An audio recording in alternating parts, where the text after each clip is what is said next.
I'd like to call the regular meeting to order at 6:04 p.m. and announce the board met in closed session and no action was taken. Today's meeting is being video recorded and will be available on the district's YouTube channel. Blue cards are available at the table just outside the boardroom for anyone who wishes to address the board. If you wish to address the board, please complete a card and hand it to a staff member at the table to my right. Be sure to indicate whether the matter you wish to address is on the agenda or not on the agenda. If the matter is on the agenda, we will assume you wish to speak when it comes time to address that item, and we will hold your card until then. Please note that the board is not allowed to respond to any public comment. Appropriate district staff can follow up with concerns presented during public comment. We start with our Pledge of Allegiance. Today we have a representative from Sheldon High School, and I would like to call on Vanessa Ibarra and her family.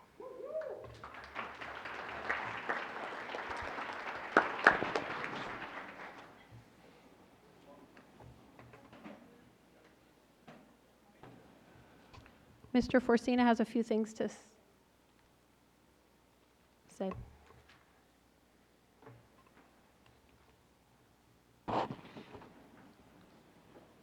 Good evening.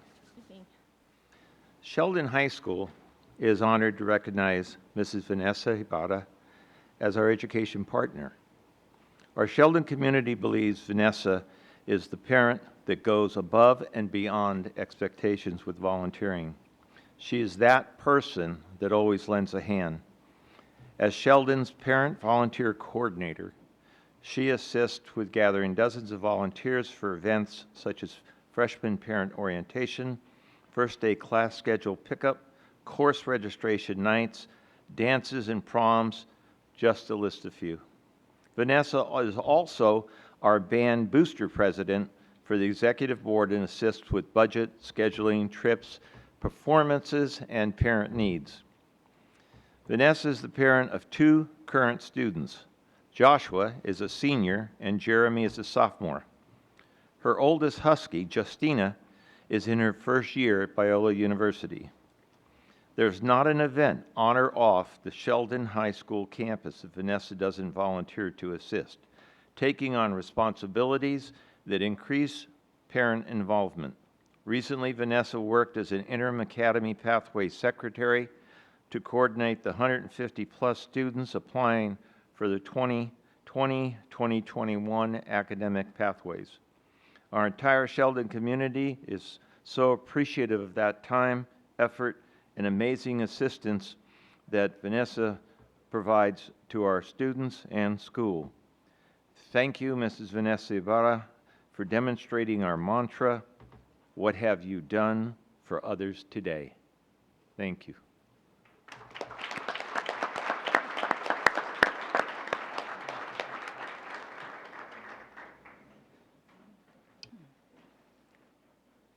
I pledge of allegiance to the flag of the United States of America and to the republic for which it stands, one nation, under God, indivisible, with liberty and justice for all.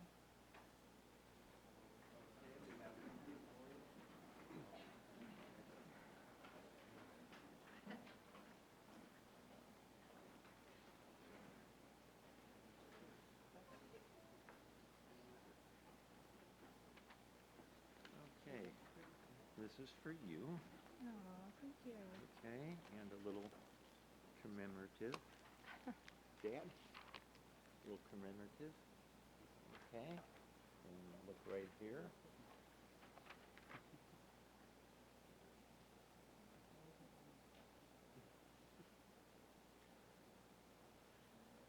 Okay, thank you. Thank you. All those jobs take time.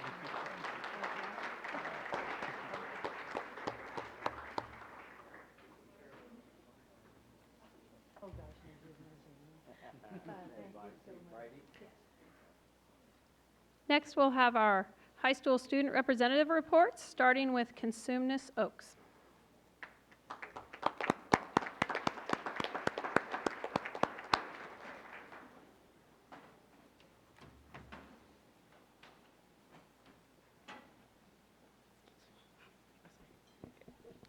Good evening, Board President Albiani, members of the board, Superintendent Hoffman, and Ms. Avalos. My name is Sansara Shergill. And my name is Mike Nguyen, and we're representing the Mighty Wolfpack.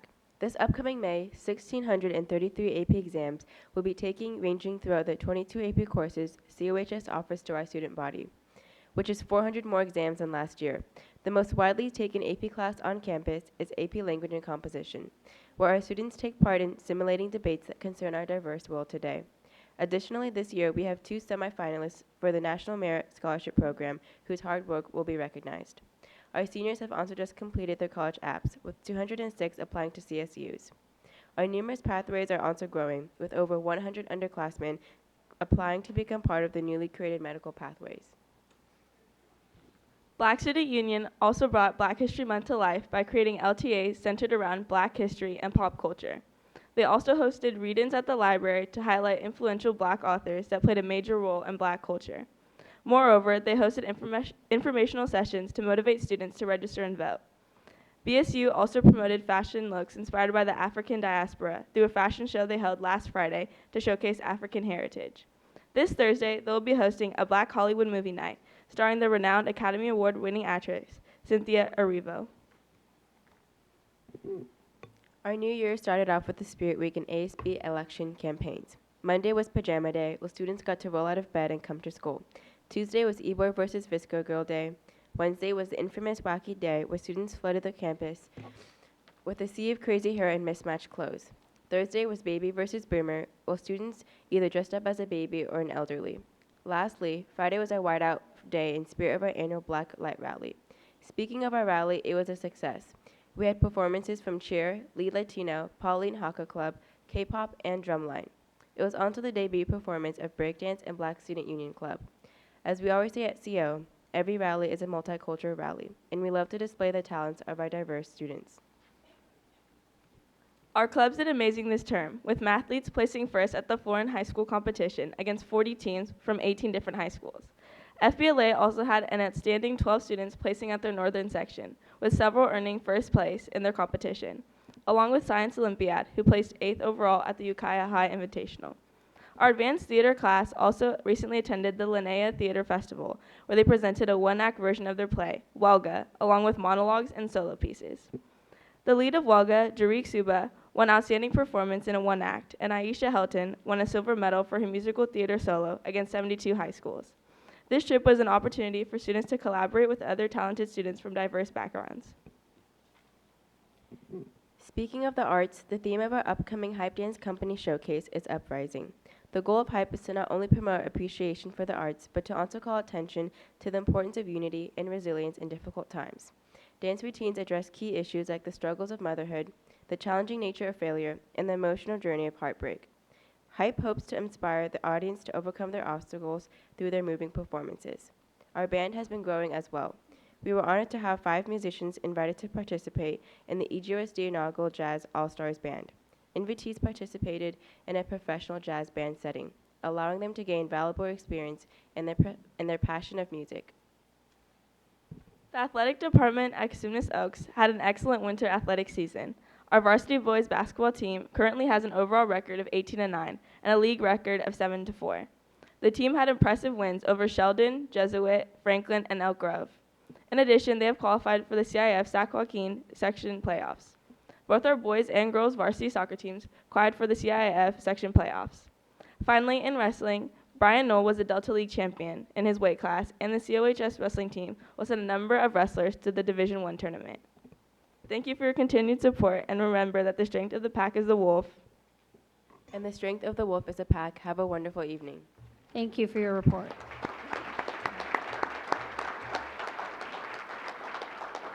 We can have our students from Valley High School next, please.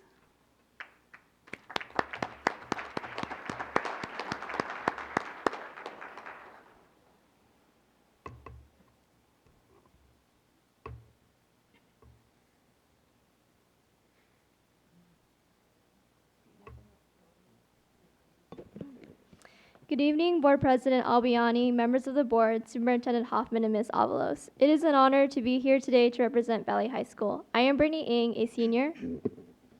And I'm Ridgey Lee, a junior. Picking up from where we left off, Valley had another successful academic semester. We held our 2 annual semester traditions, Strong Start Lunch and Block V. For Strong Start Lunch, each teacher was able to choose a student who was off to a strong start for the second semester. And for Block V, scholars with a 3.5 or higher GPA were able to enjoy roundtable pizza. On October 16th, Valley held a college and career fair where scholars had the opportunity to talk to college representatives and local businesses from all over California. This event helped them learn about possible careers and helped them compile a list of universities they would like to apply to. There was also a motivational #ICanHelp speaker that talked to our students about being more responsible with their social media use, while the other 70% of our scholars took the PSAT or SAT. We also had another speaker that visited us on January 29th. Manny Scott of the Freedom Riders spoke to all 1,600 of our students and shared his personal, heart-wrenching story of violence in his youth and his struggle to make it out of high school. Tears were shed by almost every student as we were all stunned by his inspirational message that resonated deep. We have a video of the powerful assembly that we will send to Ms. Avalos to share with you all so you can see for yourselves the bond that we students at Valley have and how willing we are to be vulnerable with one another. This is the quality of ours that allowed us to stay strong during the lockdown a few months ago on December 12th. Although it took several hours, we were all able to follow protocol and safely overcame this sudden issue that took place during lunch together. We would like to thank the district and local police that helped to secure our safety during this unfortunate event. As you may recall, Valley was in the middle of the process of renewing our accreditation from the Western Association of Schools and Colleges. Now we are near the end, with our scheduled WASC visit being on March 1st, of which many of you have received the invitation already. Thanks to the combined efforts of our teachers, students, and parents, we have made significant progress on our student learner outcomes to ensure that Valley is prepared for us to be college, career, and life ready. Other significant strides that we have made this year include the addition of our new wellness center, aimed at providing resilience and coping skills for students that are struggling to address social and mental health issues that they may be having in their life. With this center on campus, students are able to reach out for help, knowing that they can rely on their community at school to live better, healthier lives. On the topic of health at Valley, our esteemed health tech program held its annual scrub ceremony again, where students who passed their community health worker certification exam were rewarded with their scrubs. We would like to thank Superintendent Hoffman for attending this special ceremony. We kicked off our activities at our Four Seasons themed homecoming dance, which had a great turnout. Shortly after, our ASB held the annual ILS homecoming dance, where we recreated homecoming exclusively for our independent living skills students, complete with food, just dance, and a very intense dance battle among the students. A couple weeks after, we held our club carnival, where clubs from all over campus were able to set up their booths and fundraise. Valley is blessed with many different cultures, and each of them are loved. To embrace those cultures, the art department partnered with clubs like Latinos Unidos, One Club, and BSU to create full heritage days to celebrate different cultures spread around the world. Our Dia de los Muertos had a great turnout as people attended the celebration, which included a mariachi, tamales, and traditional folklore dancers. For the whole month of February, our Black Student Union is raising awareness of famous Black cultural figures in history through posting inspirational quotes, holding a Spirit Week, and holding a cultural night inviting community members and Black-owned businesses to talk to our students, all in honor and celebration of our Black History Month. With our diverse cultures, we will soon be having our multicultural assembly, where we celebrate all the unique cultures within our school, which will include different student performers like dancers, singers, and poets. Valley welcomes you all to come to our Heritage Days, and we would love to see all of you on our campus to see for yourselves the wonderful talent that makes up our student body. In the winter, Valley held its annual gingerbread building competition, where a group of students, along with a teacher, battled against other teams to see who made the best gingerbread house. Valley also held its winter concert on December 12th, where our band program had the opportunity to perform songs that they have learned throughout the year to the community. They will also be having a sports concert on March 15th. Overall, this winter season has been stellar for our sports teams. Men's soccer is second in the league, women's soccer is third, women's basketball is third, and with their stellar performances, they all managed to make it into playoffs, where today men's soccer just won. Men's and women's wrestling also did an amazing job as always and made it to sectionals.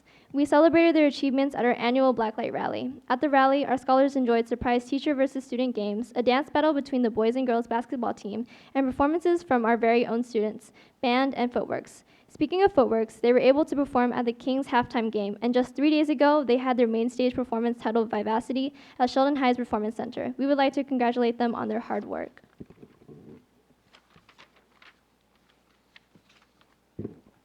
On January 24th, some of Valley's students participated in an event called the Reality Fair, which had about 160 participants. Students were given a certain amount of money and moved from station to station, buying things that they thought they would need in life, while being reminded that they needed to stay in budget.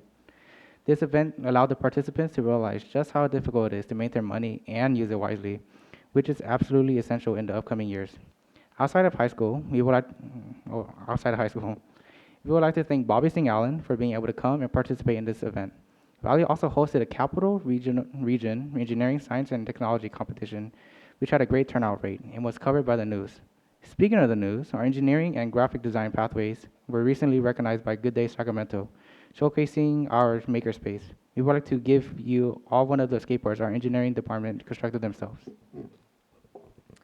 Our Viking scholars ended off last semester strong and we're ready for the next. With spring around the corner, we look forward to returning on May 19th to catch you up on our upcoming events like prom, Block V, the Spring Sports Rally, Open House on March 12th, and Avid Family Night on March 19th, in which you are all invited to come and experience these days firsthand. Viking strong. Thank you. Thank you very much.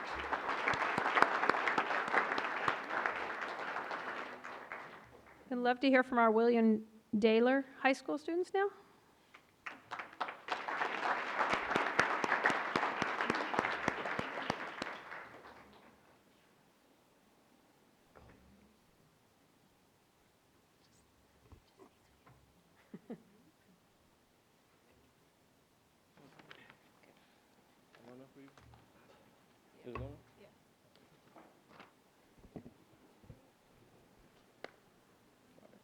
Good evening, Board President Albiani, members of the board, Superintendent Hoffman, and Ms. Avalos.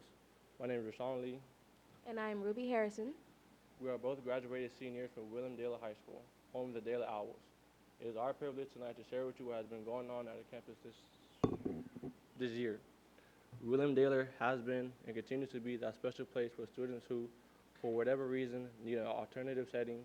Facing life challenges, students today graduate because of the unique program that Daylor provides. When students enroll at Daylor, they receive a quality program of instruction reflecting the Common Core state standards, leading to a high school diploma, smaller classes for individualized instruction, a variety of options that include open entry, exit into the school and classes, alternative options to earn elective credits, and work-study options, a competent and caring staff who skillfully and patiently address issues confronting students, counseling and college and career guidance, opportunities to participate in workshops around life skills, forming healthy relationships, healthy living cessation, and anger management, a child development center, and supports for pregnant and parenting students. Our classes challenge us in English, math, history, and government, science, and a variety of electives. This year, our science class focused on climate change and formed a lunch club known as CAPS, Climate Action Plan Summit. They have weekly meetings, attended field trips to the UC Davis Raptor Center, the Cosumnes Reserve, and upcoming field trip to the Monterey Bay Aquarium and Ano Nueve State Park. In art this year, we handcrafted and glazed a variety of bowls to support the River City Food Bank.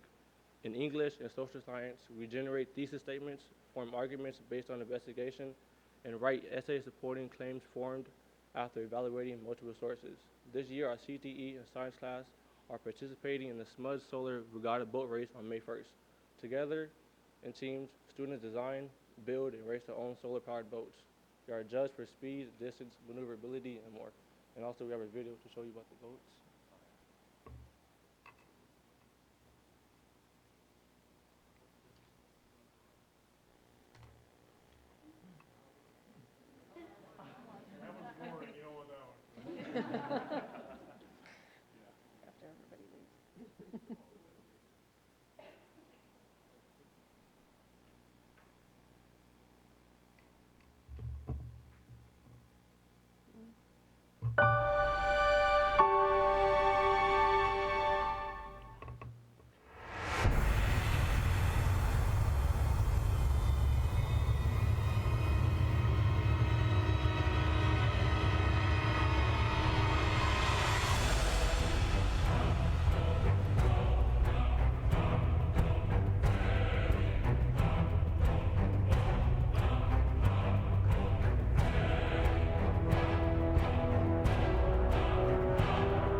was interesting. All right.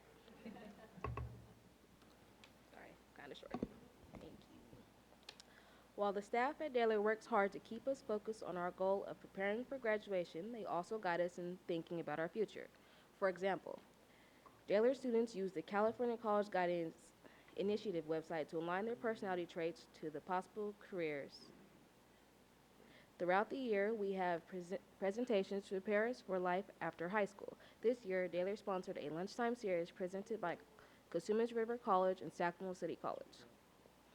So far this year, we have attended presentations on college and career programs, filling out the FAFSA, application workshops, and financial aid options. In addition, the Pathway to Success program provided workshops for our parents to guide them through the process of helping us prepare for college or career. Finally, for students interested in a career in the military, we will administer the ASVAB on March 11th. College and Career Day is March 18th. Representatives from state and local departments, CRC, SCC, trade schools, businesses, and programs visit our campus to talk about what their organizations have to offer our students. Daylor students continue to utilize the College and Career Center, which is dedicated to helping students through the college search and admissions process, as well as helping students search for jobs, create and update resumes and apply for employment.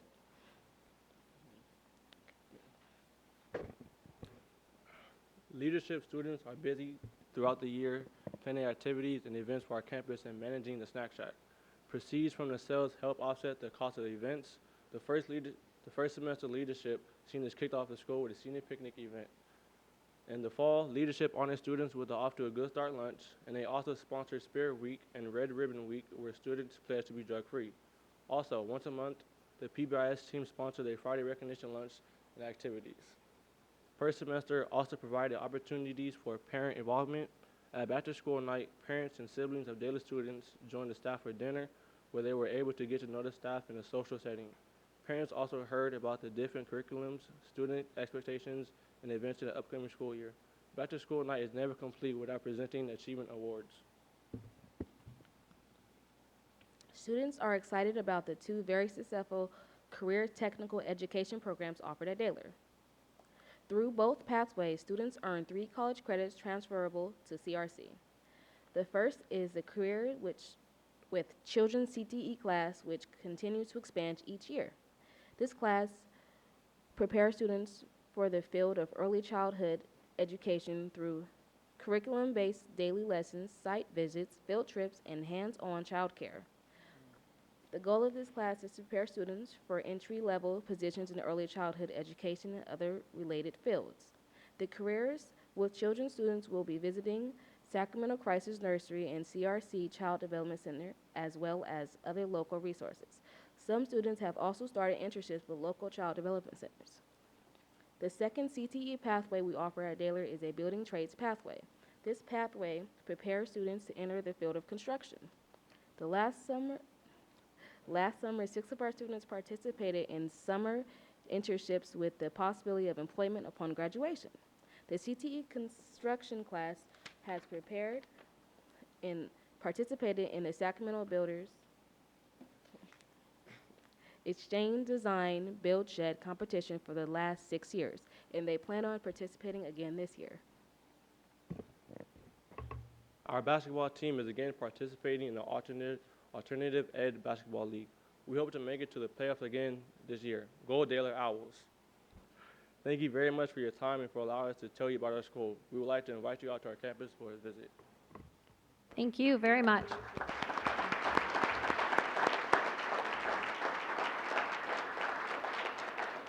In addition to thanking our wonderful presenters, I'd like to recognize the administration from Cosumnes Oaks High School, Matthew McCracken, the Vice Principal. From Valley High School, Mr. Richard Gutierrez, Principal. Gutierrez. From William Daylor High School, Catherine Whiteside, Principal. Thank you very much to all 3 schools and students. You're welcome to go home and study. Next, I'd like to call on Dr. Bindi Grewal for the Arthur Butler and James McKee Elementary Honor 2020 California Distinguished Schools.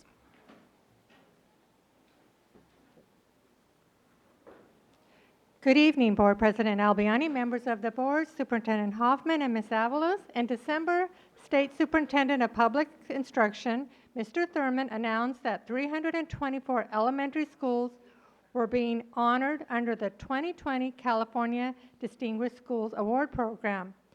Distinguished School awardees represent examples of not just excellent teaching, learning, and collaboration, but also highly successful school climate efforts ranging from real-time conflict resolution to positive behavior intervention. The Distinguished Schools Program, a component of the California School Recognition Program, recognizes students or schools based on performance and progress on the California indicators as specified on the dashboard. Indicators include test scores, suspension rates, and climate. Awardees hold the title for 2 years, and 2 of our schools were recognized for being distinguished schools and were honored on February the 10th during an awards ceremony in Anaheim. Congratulations goes to our fabulous Arthur Butler Elementary team. Come on up. Come on up. Led by Principal Jody Boyle and Vice Principal Wilbert Vialta.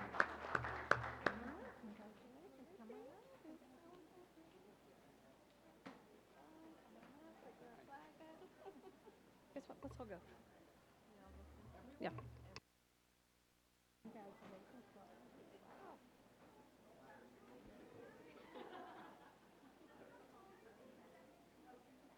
We'll do one floor at a time. I'm good. How Good.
Congratulations, Butler.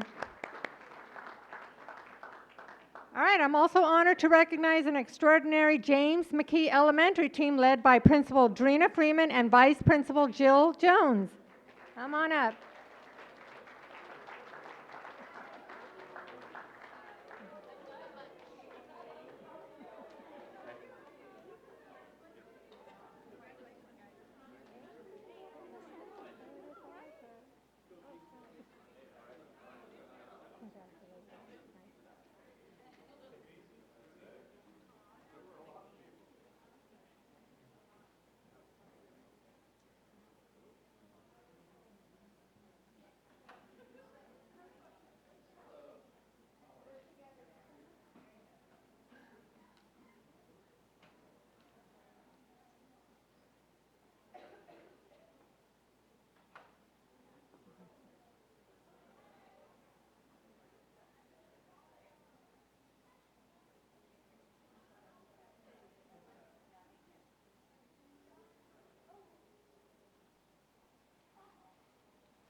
Congratulations again, and thank you for all you do.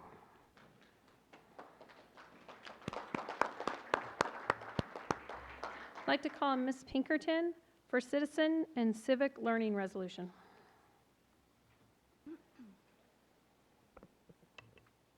Good evening, Madam President Albiani, members of the board, Superintendent Hoffman, and Ms. Avalos. It is the goal of the Elk Grove Unified School District to prepare all of our students for college, career, and civic life to be model citizens who contribute to the fifth most powerful economy in the world, that being California. Schools are a critical place for students to develop the civic knowledge, skills, and values needed to effectively participate in our democracy by having classroom instruction in government, history, law, and democracy, discussion of current events, service learning, extracurricular or co-curricular activities, student voice in school governance, and simulations of democratic processes. Based on the district's graduate profile, students who engage in the community and participate in civic action gain knowledge about school, local, and global issues, and are prepared to succeed in college, career, and life. And the success of our nation and state and local area depends on educated, informed, and engaged citizens and residents. And even more in particular at this time, students this year will have a great opportunity to get involved with Census 2020. So having said that, the Board of Education is asked to adopt resolution number 54 for 2019-20, Citizenship and Civic Learning as presented. I'd like to call for a motion to adopt resolution number 54 about citizenship and civic learning as presented. So moved. It's been moved and second. All in favor? Aye. Opposed? Thank you. Thank you. First and second. Ms. Pinkerton, could you move on to Arts Education Month, please?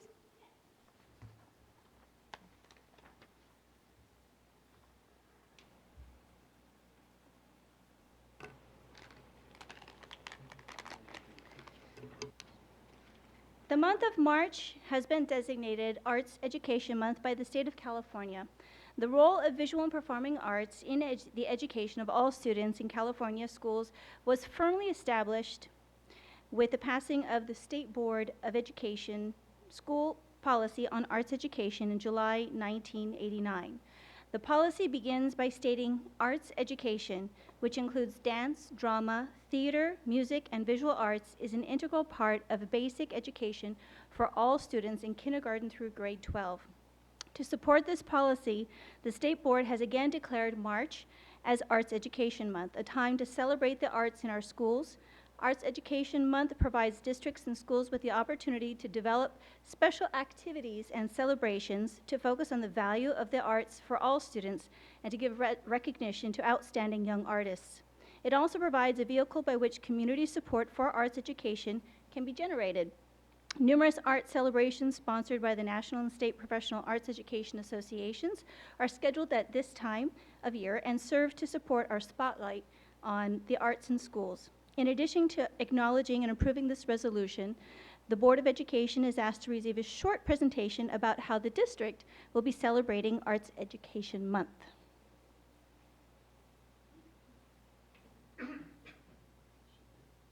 So this year's theme, this is the first theme that the district will be celebrating here at the district office, an event.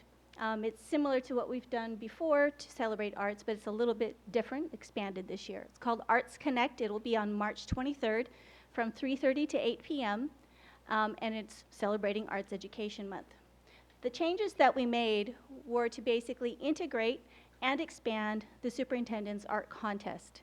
So the first thing that was done was there's an arts challenge for visual and media arts, so that hasn't changed. That was originally there from the contest. But now we've included elementary grades, levels 4 through 6, in the art competition as well as the showcase. There will also be the showcase element to the art celebration, which means the visual arts art boards, which are the ones that we see around the building, will be refreshed for the month of March. And there will even be a little People's Choice Award for that. There will also be school performing art videos. So those are videos that were taken from various school sites, mostly the high schools, that show the plethora of arts that they have at their school sites, and those will be playing in here. And there will also be live music performances held before the actual judging happens in front of the office, in front of the building. The committee, so you know, who participated in putting this all together, and these are the people who really brought everything together, are, of course, in our department, Suzanne Thibault and Sandeep Dosanjh, as well as Ruth Galindo, Chris Tootle, Deb George, Lisa Lavasser, Kathy Wilson, and then we also have many, many volunteers who've stepped forward to help on that particular night. Some of our sponsors remain the same. We have one new sponsor. Lozano Smith Attorneys at Law have been a longtime sponsor of ours. And also now we've been able to bring in Skip's Music. And the awards there'll be 30 winners in all categories and grade levels. There'll be 3 district level first, second, and third place ribbons, larger ribbons. And then there'll be some specialty trophies, one from Lozano Smith, one also still from the superintendent, and then, like I was mentioning before, the People's Choice Award, which is for those art boards. The event will begin at 3:30 and will go to about 6:30 with live music. Mr. Tootle has been instrumental, no pun intended, but he's been instrumental in gathering lots of different groups, ensembles, choirs, a variety of groups to come and do the live music. A lot of people have been excited about refreshing the arts boards upstairs and downstairs. The school performance videos will be playing, and then as people are looking at the different things going around, they'll also have an opportunity with a little QR code to do their People's Choice Award. Then from 6:30 to 7:30, there'll be a Arts Challenge and Awards celebration or reception, which is what we've done every year for the past few years. In terms of what's been going on around the district, we also captured, a lot of our schools actually begin their art celebrations starting as early as mid-February, and they continue those through about mid-April. So you can see regionally, this is just a snapshot of when we reached out to people, what they're doing. We've got Cosumnes with Hype Dance Showcase, a new drama club, 4th grade art study program, a 1st grade multicultural concert. In Elk Grove, we have the Shakespeare's Romeo and Juliet, Art in Action, Band Festival, Forum Music Festival, etc. Florin, there's a spring piano recital, a theater happening on a Friday, and a band and choir college concert. I know several of the high schools will be participating in an event that'll be taking place at Sheldon High School for a choir festival. So you can see each region is just, again, like I said, just a tiny snapshot of things. Some of the cool things that you can point out, like Franklin High School is having an arts week where they'll be focusing on a different art every day. And then Costello has a new choir with singing and dancing show. Stone Lake has art night at the Crocker Art Museum. Laguna Creek does an interesting arts impact with feeder schools in their area. There'll also be a BSU talent show and a band concert. Monterey Trail has their play with Into the Woods, and also their spring VAPA presentation for all. And like I said, Monterey Trail will be participating in some of the other events that are also district-wide. Pleasant Grove, band concert, school choir and recorder ensemble at Link Up, musical, and there are other schools that are participating in Link Up as well. Spartan TV, art docent program, The Lion King, B Street Theater, playwriting contest entries, etc. Sheldon has their Arts Alive. That's a long-standing thing that they've done at their school. Universal Rhythm, their dancers will be out performing, choir, band, choir again. And then at Valley, there's also a solo and ensemble concert, Artist of the Month, art display, campus-wide. So with that, that kind of gives you a snapshot of the changes and some of the things that we've been trying to expand and integrate with the arts, both district-wide as well as what's happening here at the district office. Real quick question. Can I ask a question, Madam President? Yes. Do you have dates for some of those events? Yes. Okay, can you share those with the board? Absolutely. Thank you. Mm-hmm. Thank you. I'd like to call for a motion to adopt resolution number 53, designating March 2020 as Arts Education Month. Second. It's been moved and seconded. All in favor? Aye. Opposed? Motion passes. Thank you. Great, thank you. That's exciting stuff. Thank you for the presentation. I'd like to call on Ms. Denwell Black. There you are. She usually sits right over there. Good evening, President Albiani, members of the board, Superintendent Hoffman, and Ms. Avalos. Would it surprise you to know that National Women's History Month in the United States was first recognized by presidential proclamation in 1988? Yeah. I was in the 5th grade when, at the urging of the National Women's History Alliance, then known as the National Women's History Project, convince Congress to pass resolutions that would request and authorize the President to designate March as Women's History Month through presidential proclamation, which it has been each year since. The month of March has also been designated Women's History Month by the state of California. Per Senate Bill 48 and AR 6143, throughout the year, elementary and secondary teachers use pieces of literature where women assume traditional and non-traditional roles. In their classroom instruction, teachers also use novels written by female authors. In the areas of mathematics and science, information is shared throughout the year about famous women, female mathematicians, and scientists. In addition, our newly adopted K-8 History Social Science instructional materials include more biographies of women and offer perspectives from a diversity of women from various ethnicities, abilities, religions, and social classes.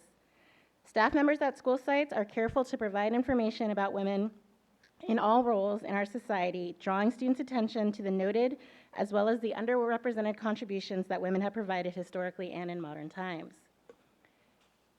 In support of this resolution, teachers and administrators will be provided with a list of resources, including lesson plans, photos, and video links, to support the additional focus of women's history during this month. Each year, the National Women's History Alliance provides a theme for the month-long celebration of women, and this year's theme is Valiant Women of the Vote. On March 25th, I will be facilitating a 2-hour professional learning opportunity for teachers, paraeducators, and substitutes titled 100 Years, Women and the Right to Vote. We will not only identify and evaluate significant events leading up to the historic presidential run by Hillary Clinton, the first woman to be nominated by a major political party in a presidential election, but also the story of Shirley Chisholm, not only the first black woman elected to the U.S. House of Representatives, but also the first African-American candidate to run for a major party's nomination for president in the United States. She was also the first woman to appear in a U.S. presidential debate. By designating 1 month with a focus on women's history, the Board of Education has the opportunity to communicate the value of such instruction. Therefore, I request that the Elk Grove Unified School District Board of Education take action and adopt Resolution Number 52 as submitted, designating the month of March 2020 as Women's History Month, and that all educational sites be encouraged to commemorate this time with appropriate, well-planned activities.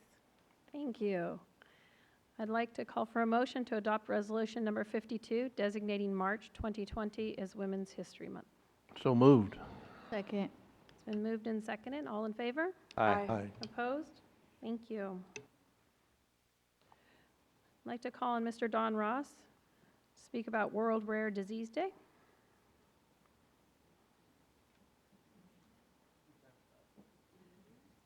I killed it. Good evening, Board President Albiani, members of the Board, Superintendent Hoffman, and Ms. Avalos. World Rare Disease Day is observed the last day of February. On this day, various activities take place in the United States and around the world. Recognizing that 80% of rare diseases have identified genetic origins and 50% of rare diseases touch children. The goals of this observance within the district are to generate curiosity in students on the topic of rare diseases and encourage them to take interest in new fields of science, to promote awareness and understanding and create compassion for people with rare diseases, and to join in a global partnership supporting the search for ways of improving the lives of those affected by rare diseases. The Board of Education is requested to approve and adopt Resolution Number 56, recognizing February 29th, 2020 as World Rare Disease Day. I'd like to call for a motion to adopt Resolution Number 56, recognizing February 29th, 2020 as World Rare Disease Day. I move adoption of Resolution Number 56. It has been moved and second. All in favor? Aye. Opposed?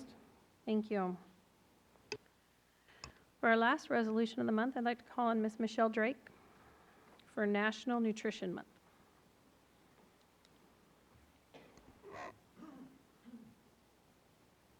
Good evening. President Albiani, members of the board, Superintendent Hoffman, and Ms. Avalos. I'm here this evening to ask the board adopt that March be the National Nutrition Month. This is sponsored annually by the Academy of Nutrition and Dietetics and the Food Services Department. The campaign focuses attention on the importance of making informed food choices and developing sound eating and physical activity habits. Eat Right, Bite by Bite pays homage to retro campaigns of the 70s and 80s that are popular again. The themes rhyme and simple food treatment not only appeal to kids and kids at heart, but Bite by Bite also supports the philosophy that every little bit or bite of nutrition is a step in the right direction. Small goals and changes make a cumulative health effect, and nutrition does not have to be overwhelming. So I ask the board to support the resolution that March be National Nutrition Month. Thank you. I'd like to call for a motion to adopt resolution number 51, designating the month of March as National Nutrition Month. So moved. Second? It's been moved and second. All in favor? Aye. Opposed? Thank you. Next, I'd like to call for a motion to approve the request for return from student expulsion. So move. It's been moved and second. All in favor? Aye. Opposed? Thank you. Next, we have public comment. I'd like to start with Tanisha Turner, to be followed by Ophelia Howard.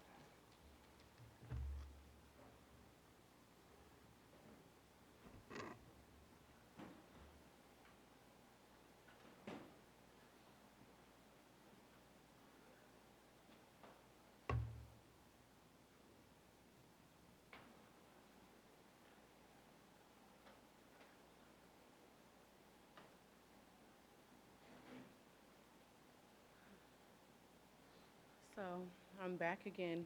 The first Are question. you fine to stand? I'm sorry. Are you fine to stand?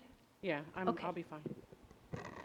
The first thing is I really have a question for you guys. I was just here recently. I told you of a situation with my son. I want to know, has anybody looked into it? Does anybody care? Has anybody followed up?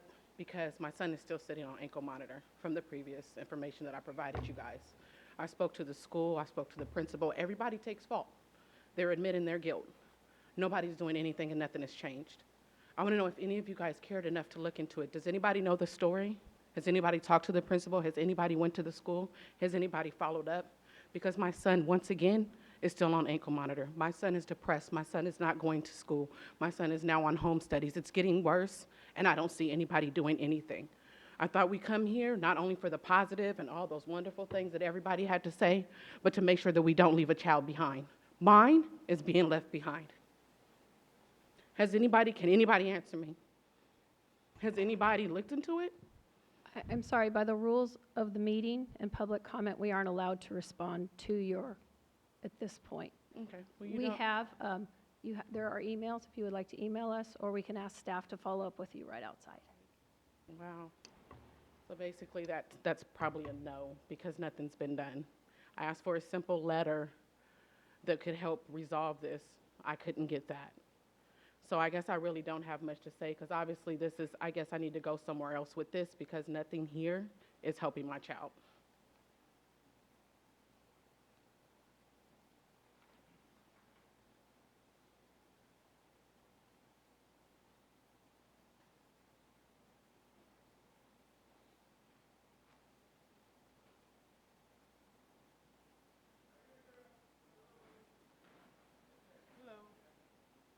I'm Ophelia Howard, the grandparent of Rajan Green.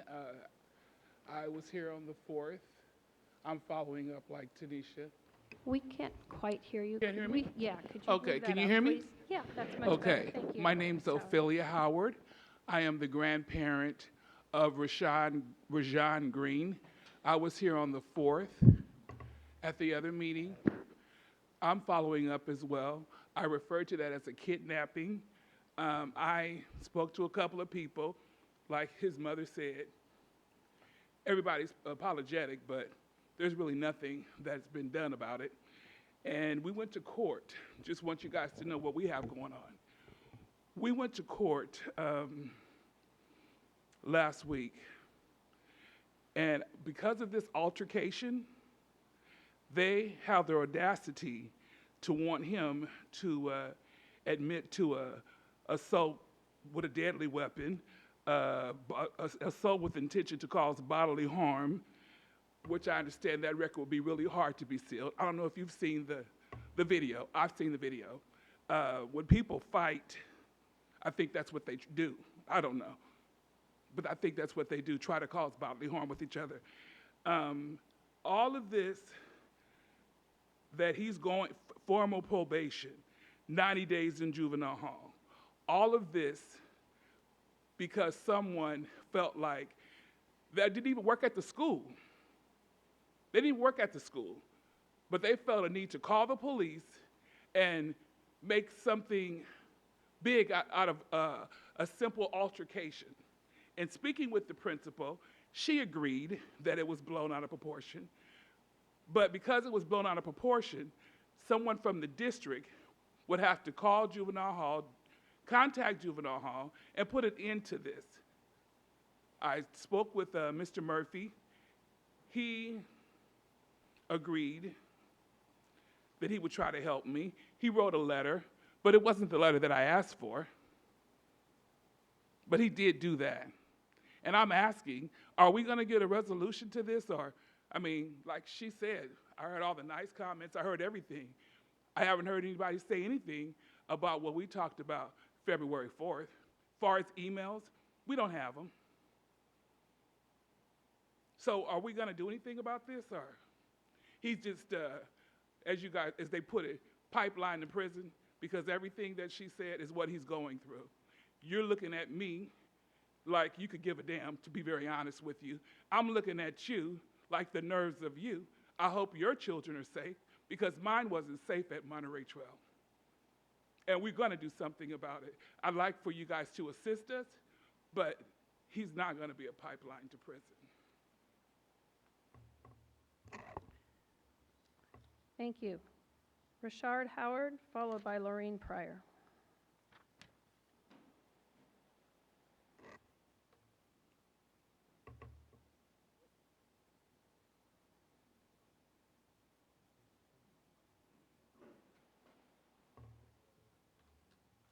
How you guys doing? I'm just here to follow up also and just kind of bring to you guys' attention the things that my son is going through since the event has taken place. Like, you know, he doesn't really have the desire to eat like that anymore. Like, you know what I mean? Like, this whole situation is really getting to him. He went from being an energetic 14-year-old to a depressed young man. You know, he used to he likes to go and shoot basketball in front of the house, go play basketball in front of the house, and he can't do that no more because he's subject to an ankle monitor. And he just don't understand, you know what I mean? He just don't understand why it is he had to go through this. He don't understand how the principal could call and tell me to come pick my son up to him just being taken away from me by the police department like that. Like, it's really bothering him, like, you know what I mean? Like, he's just not the same kid anymore. And that hurts me as a parent to go there, to pull up to where he was at, to pick my son up, due to the altercation he was in, and not to be able to take him with me, and then for him to have to go through this stuff like this, like, it's not right. And then like they said, like, what are you guys?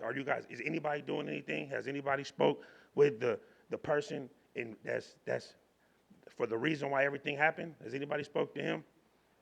Because I mean, I'm not understanding how a person that doesn't even work at a school could come to a school and take matters into his own hands and make those decisions to have a little 14-year-old boy going through the things that he's going through. My son is stressed out.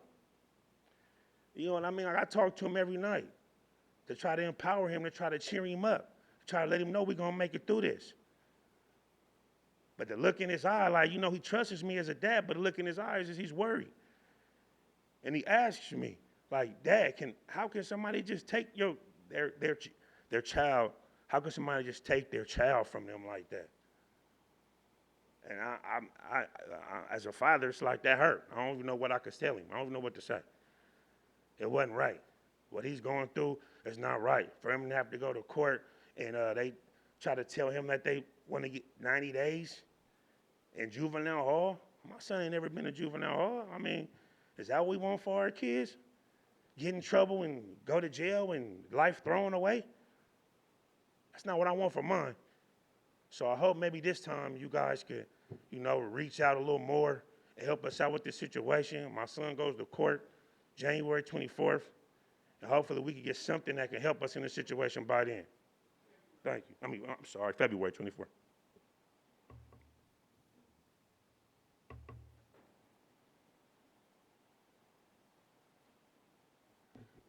Good evening. So I'm going to try to keep my emotions in check right about now.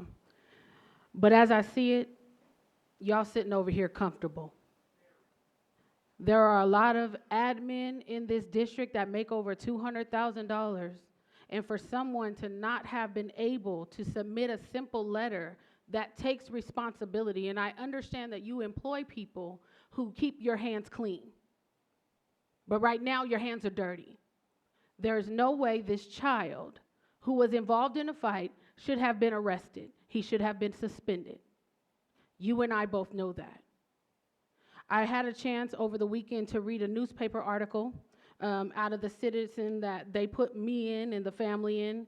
And the quote that I pulled out was from your communications person. It says, law enforcement was called to assist, and after a review of evidence that was provided to both school officials and law enforcement, necessary action was taken. I'd like to underscore that word necessary. That sounds subjective. So when you have a situation where you have two young men involved in a fight, one, I want to know why both young men weren't arrested. Because you said it was two in the article. However, I looked at the video, there was at least four, maybe even a fifth person involved. But only the black children were the ones who were arrested. I have a problem with that. And then in the framing of the article, it seems like they're trying to let you all get out of responsibility for this incident. The bottom line is you had a safety specialist that brought his behind on campus and decided to take matters into his own hands, and then he called the police. This wasn't an issue where the SRO was on campus and he did something that he wasn't supposed to do. They were called to the campus. And my understanding is it was more than 5 who showed up on campus. Nobody is talking about how this young man, the 14-year-old, sustained a separated shoulder from his interaction with the police officers. And I keep hearing, like, I know there was an email that went out that had myself and Allegra on it. The response took us off. I'm going to need that to stop as well. I've already submitted an email to you all letting you know that we are the advocates for the family.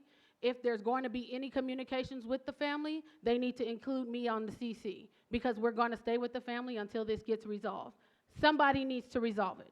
I don't know who has the power to do it. I don't know if it's Mr. Hoffman, since these people are under him. I don't know if it's you and you tell him what to do. I'm not sure who's going to fix it, but I know that I spent months of my life in a room with your legal, and I'm going to need to speak to Sloan soon over at Lozano Smith.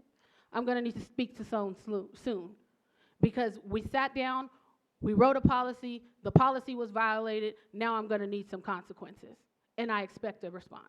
Thanks. Thank you, Ms. Pryor.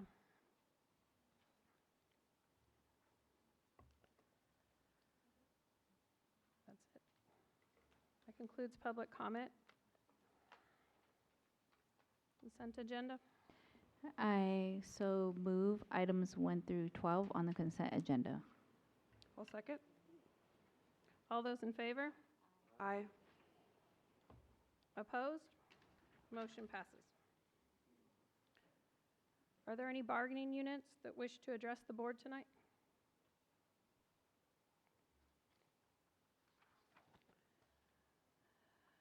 Moving on to action items, proposed school master plan for Pleasant Grove Elementary School. Mr. Pierce. Thank you, Madam Chairperson, members of the board, Superintendent Hoffman, Ms. Avalos. If you will please indulge me, I'm going to introduce all 3 of these items at once. So I don't have to keep coming back up here, but happy to come back and answer any questions. I will say this is exciting because what these actions and what this process means is that we're doing projects of a magnitude that will really transcend time and make monumental changes at the schools that we're bringing forward to you. So we haven't had any of these in quite some time, other than new schools that we've built, but all of those were going through this process many moons ago. So first of all, I just want to thank the board for taking the time tonight to help work with us on these projects, give us direction so that we can proceed with design development and ultimately construction. I do also want to thank the members of the board architect subcommittee. That, of course, is Mr. Madison, Ms. Chaitis Espinoza and Mr. Forcina. They have heard these presentations. Tonight's will be a little bit of a scaled-down version. And I just want to share with the board that the scaled-down presentations you hear tonight are the culmination of hours and hours of time spent with stakeholders, with the facility staff and the planning staff. But in the end, just a lot of work that has culminated in the recommendations that we're making to you tonight. So these are all, again, exciting projects that are going to repurpose these schools with a vision for the future. We want to ensure when we're doing these massive capital projects that we're doing so in the right way, but that they're done in the right way with a master plan in mind, and that there's a future vision in mind. And we never want to go in and spend these significant capital dollars only to touch the project in short order to say, gosh, we did that wrong, and we need to undo that now. The presentations tonight are put in the order that they are for a reason. Pleasant Grove Elementary is fairly straightforward relative to the budget that we had in mind with the facility master plan, the scope of the project that's being presented, and ultimately what we're proposing to do moving forward. Kerr gets a little more significant. All three of these are equally as important, but the age and the size of these campuses have led to some complexities. So Kerr is in line with Pleasant Grove, but we want you to approve the master plan tonight of the future work that we're going to need to do when we've exhausted Measure M, because we don't want to come at a later date and have regret for that Measure M work that we've done. Elk Grove High, there's another level of complexity there just because of size and age of the campus and what has transpired. So in addition to the master plan tonight, we're actually wanting to be open and transparent with the fact that we're also asking for another $18 million from what we envisioned in the facility master plan, so that we can ensure that we're doing meaningful work today that again will transcend the future and be in place when we're able to do additional work at Elk Grove High School. So I'll let the architects get into more detail. Ms. Bell and Mr. Heineke are here as well to help us with any questions that the board might have. I do want to say really quickly, starting from newest to oldest, Elk Grove High School, we're going to be talking about a project tonight at a campus that was built in 1964. Pleasant Grove Elementary, we're going to be talking about a project on a campus that was built in 1950. And Kerr Middle School is a campus that was built in 1935. That was the original Elk Grove High School, of course, and it moved to its new location in 1964. So all very old schools with major issues that we're excited and thankful that Measure M is going to allow us to do these projects. So I'm first going to introduce Mr. Tim Huff. He's with TPH Architects. He's gotten to know the Pleasant Grove Elementary School campus, staff, and community very well, and working with them, and also through community meetings. So I'll turn it over to him as I boot his presentation at the same time. Thanks, Tim.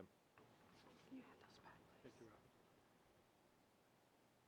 Thank you, Ms. Albiani and board members and Superintendent Hoffman. So, Pleasant Grove Elementary, we've had quite an opportunity to interact with the staff, facilities staff, as well as school staff, and we've had a community input session to talk about vision for the future for Pleasant Grove Elementary. So we're bringing to you this evening our proposed solution for the campus. So to start off with, we've got a view of from the parking lot for the new administration office. Oops, where'd we go? Okay, so there's Pleasant Grove Elementary. So it's a quiet gathering of old relocatables, along with a couple small classroom wings existing. It's an L-shaped configuration of the campus. Unfortunately, we have the smallest section of the property faces the street. So there's quite a bit of congestion on the circulation of the parents coming and going. And So what our proposed solution is to try to stretch out and utilize the entire width of the property for circulation. So we've met with the city traffic engineer to talk about solutions on this and improving the drop-off pickup at the campus. So the other is there's a lot of difficult sight lines on the campus with the jumble of buildings.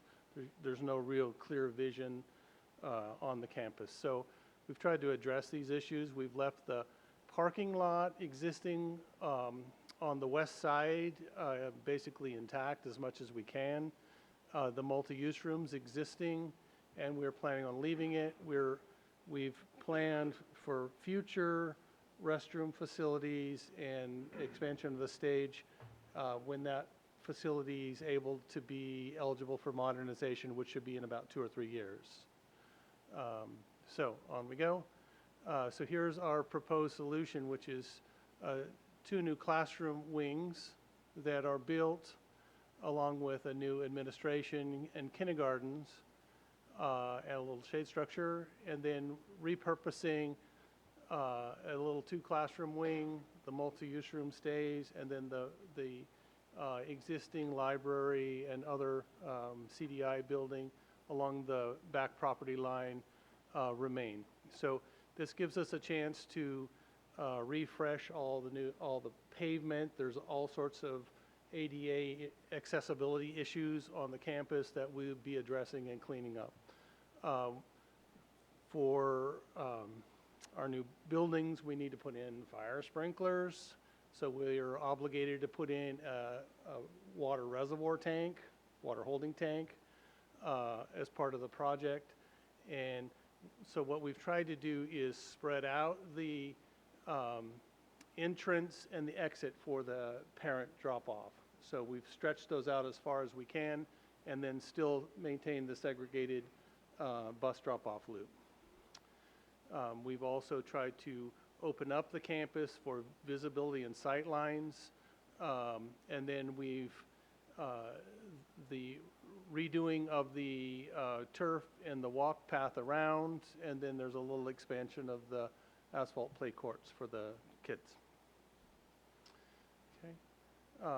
So there is a view from the street, what we're proposing. So on the left side is the kindergarten building, and then administration is in the middle.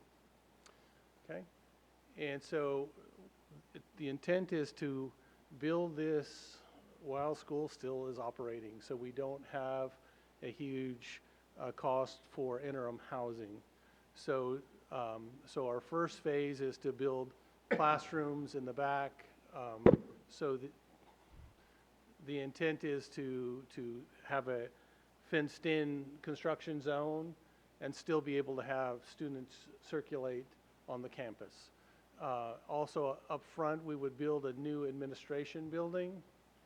The existing classroom wing was added on, so we're going to disassemble where it was originally added on to, take a section down to be able to build a new administration while the existing office is in operation. So it's going to take some patience, and Ms. Woods there at the campus is very dedicated and all on board with working through this process. So we need to build first, and then second, there's our classrooms in the back. Second, then we build the parking up front, the water tank, and all. We need to accomplish this during the summertime because we can't take the front of the school out during the school year. So we need to accomplish that during the summer. And then from there, we have a classroom, or the little kindergarten building and the little 2 classroom wing to renovate to finish up the project. So we think that it will be a huge improvement to the campus there at Pleasant Grove Elementary. Or do you want to move on to the rest? Do you take questions as we go along, Mr. Pierce? Absolutely. Okay. I do want to thank, I saw Miss Wood here in the back of the room, and I Yes. do appreciate her support in being here tonight, but I just have to say, without her role in this, working with her teachers, also working with her community, again, Tim's done a great job with that, but I think we're at a point where I can honestly say that everybody that's been involved are very supportive of the project, and in the end, they're effectively going to have an entirely new school, so everybody's excited about that. Definitely. We'll start to my right, Mr. Forshina. Yeah, I just have one question that I forgot to ask the other day when we met. When the project's bid, will the time windows be a part of that, especially in the summer work, to ensure that it's done within the specified time? Yeah, and what we'll be doing is bringing to the board options with delivery, but no matter what the delivery method is, the phasing in the complete project from A to Z will be part of that contract so that one contractor owns that responsibility. Ms. Chairs? Espinoza? No questions. I'll wait, I'll hold my comments till the end. Dr. Martinez-Larry? No questions, but thank you for the presentation. Mr. Madison? Yeah, I have no questions from the previous meeting we had. I think it's way overdue, and the Pleasant Grove Elementary community's got to be proud of what's coming forward. Thank you. Ms. Singh-Allen? No questions, just a quick comment. I want to recognize the community from the region, because I know how challenging it's been. I've experienced it on my end of the district with Franklin. So, you know, when you're landlocked, there's just so much you can do. So just appreciating everyone's patience getting through the process. I have a little comment. As an alumni of the school, well, just married to one and have 4 kids that are. So I'm really excited how you guys figured out the front. When I was at the last public meeting, these changes you made to the front, I think, are excellent. So I think you were very open to comment, and I appreciate your willingness to work through with everyone to address their concerns. And the concerns that I heard the night I was at that meeting have all been addressed on here. So I'm thrilled for our community and the traffic on my street. So I think we can move on to Joseph Kerr then. That'd be great.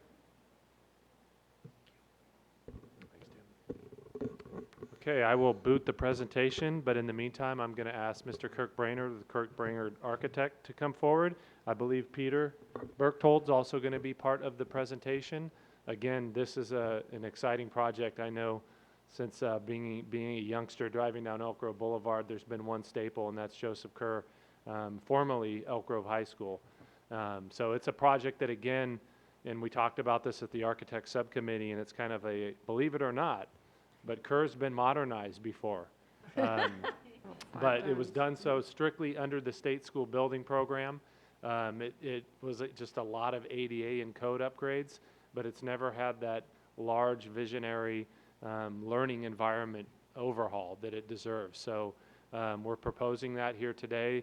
Kirk and Peter have done a great job on visioning the campus, having a master plan put in place, and doing the project in a way that nothing's going to need to be undone, and sets the stage for how we're going to touch the entire campus before it's all said and done. So I'll stop and I'll turn it over to Kirk. Good evening, Board President Albiani, board members, Mr. Hoffman, Ms. Avalos. So when we were first approached by the facilities department to work on this project, you know, we read the assessment report that was done on the site, and we also toured the site with the facilities department. We met with staff of the school, and it didn't take us long to prioritize the needs for the school. And with the budget that we had to work with, the initial budget. Get a little closer to the mic, please, for the public. With the budget that we had to work with, the 2 priorities that came to light were the replacement of the gymnasium, which was built in 1938. One of the reasons to build a new building was that the building it has some structural issues. It's on the AB 300 list, if you know what that is. And it's got some structural deficiencies. It's got inadequate plumbing. It's got a lot of ADA issues. And it's, from a programming standpoint, it's, the building's just too small to meet the needs, the current needs of the school district. The second building was the group of science classrooms. And again, are in a group of portables that are over 30 years old. And so we felt that that needed to be replaced with a new structure. So what we did is we created a phasing plan, and I'll let Peter present that. But it starts with phase 1, which is the replacement of those 2 buildings. And then it goes on to the demolition of the gymnasium. And then the final phases, or the next phase would be the modernization. And then the final phases after that are just future phases that we'd like to discuss with you. We don't currently have budgeting in place. I'll let Peter talk about the phase. Good evening. Let me get to, so this is Joseph Kerr as it stands today. The gymnasium building, as you probably are well aware of, is right there in the center. It's not really well connected to the athletic fields and the hard courts. It's kind of a dividing building for the campus. It kind of stands in the middle, and it separates the campus into 2 halves. So looking at the locations for the new gymnasium, we felt it was a good location to put it right up there in the north where the existing hard courts are right now. For 2 reasons. One, the connection to the athletic facilities, and also public access if it's used during weekends. Also, it's a good place to build a new building while school is in session. It's easily securable. The same goes for the science building that is done by another architect. It's a reuse of the science building that is currently under construction at Rudder right now. So it is the same building. That's the other yellow building shown. Along with these 2 buildings, there are also some infrastructure upgrades that need to happen. Do you want to talk about that? Currently, there are no fire hydrants on the site, and so we're going to bring in a fire service that comes in off the street and it loops around. We're going to be able to set up for future hydrants when we do future mod work as well. We're also doing some ADA improvements. The parking lot's going to be improved on the south side there. And we're also creating a bus turnaround that you can see on the upper left there. And that's a safety issue as well, so the buses don't have to go through the campus anymore like they currently do.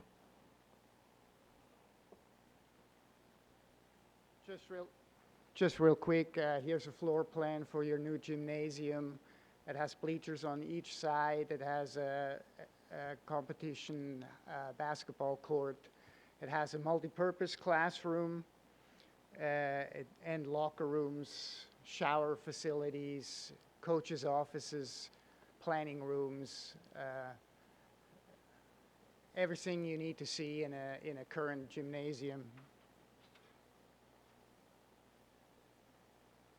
It's a quite a large building. It is a block of block construction. Here's some exterior elevations. It matches, so what's happening with the design is it actually matches the science building that's being built across the way. And then the idea is that in a future modernization, if you're familiar with the library building and the life science building, they have a fascia on them too, so we can match those buildings to look like these 2 buildings. Right now, if you go to Kerr, every building is of a different design because it was built at a different time. So what we're trying to do is end up with a cohesive campus that looks like we planned it. Phase 1B, I call it Phase 1B, is that would happen after the gymnasium is complete. We will go in and over the summer remove the existing gymnasium and also remove the existing science relocatables that are in pretty bad shape. So So the buildings will always be, you'll always have gymnasium, you'll always have science in use as we're going through this master planning effort. The phase after that would be a modernization. That is, those are the lavender colored buildings would get an upgrade to the classrooms. We'd also upgrade the infrastructure. We'll bring in all new water, sewer, electrical. All that would get all buildings would get tied into a new service. And we would redo all the walkways because a lot of them need to be brought up in height because they don't meet current ADA requirements. So it is quite a substantial modernization. This is a master plan, so once we built the gymnasium and the science building, we'll have to see how much money we have left over and how far we can get on this master plan. So. But we did plan further out than this. After the modernization, the next logical step would be to replace the other two buildings that are also on the AB 300 list. That's your shop building and the long wing that has classroom wing that has some special education programs in it. So the first thing would be to build a new shop building where the old science building used to be. And that's again so we can maintain the existing shop building and have that program in use. The following year after that, we would remove the existing shop building. The following year after that, we would build a replacement building for the classroom wing that is out front, the special education wing there. We build a new classroom wing there, and then when that is done, we will remove that wing. So we end up with a more comprehensive plan where everything is more cohesive. And so you end up essentially with a new school or a fairly new school.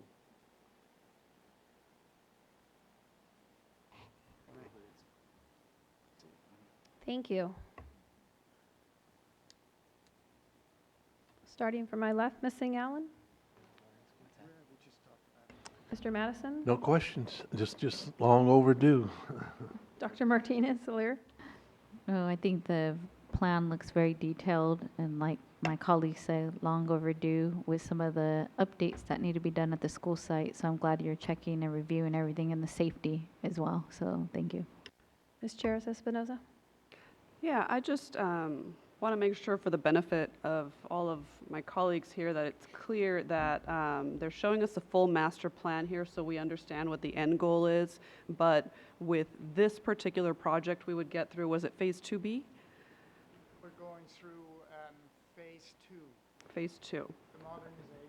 Okay. Yeah, so just to be clear, this is as far as we would get based on the action we're taking currently. And the work that remains to be done after that would be dependent on future bonds and things of that nature. May I just comment on that? So, we just want to be open about that and make sure what we're doing today is smart for the future. These things come and go with the economy, with where bids are on bid day. So we just want to be really thoughtful about it. And even in the end, when we bring to you the modernization of those lavender buildings, it might not be as extensive or as far as you might want to go. So we might either go find another resource to make that more elaborate or hold off any number of things. So we'll be before you many times over on this project, but we just want to be open and clear about that with you, with the staff, with the community. Thank you, Mr. Pierce. Mr. Forcina? Yeah, one question I didn't ask. When you put the trench in, what time period would that be scheduled for during the year? Summer. Across in the trench in front of the hard courts? Yeah, so what we're doing is when we build these two new buildings, we're bringing a new electrical service in. You can kind of see it they're right there. between both buildings. And that's being sized under these two projects, but it's being sized to accommodate the entire future. So the plan is during the modernization, which would be phase 2, is it 2? Yeah, phase 2. You're asking what time of the year? We'd bring a spine of utilities right down from the gym all the way through the campus and just branch out for each building.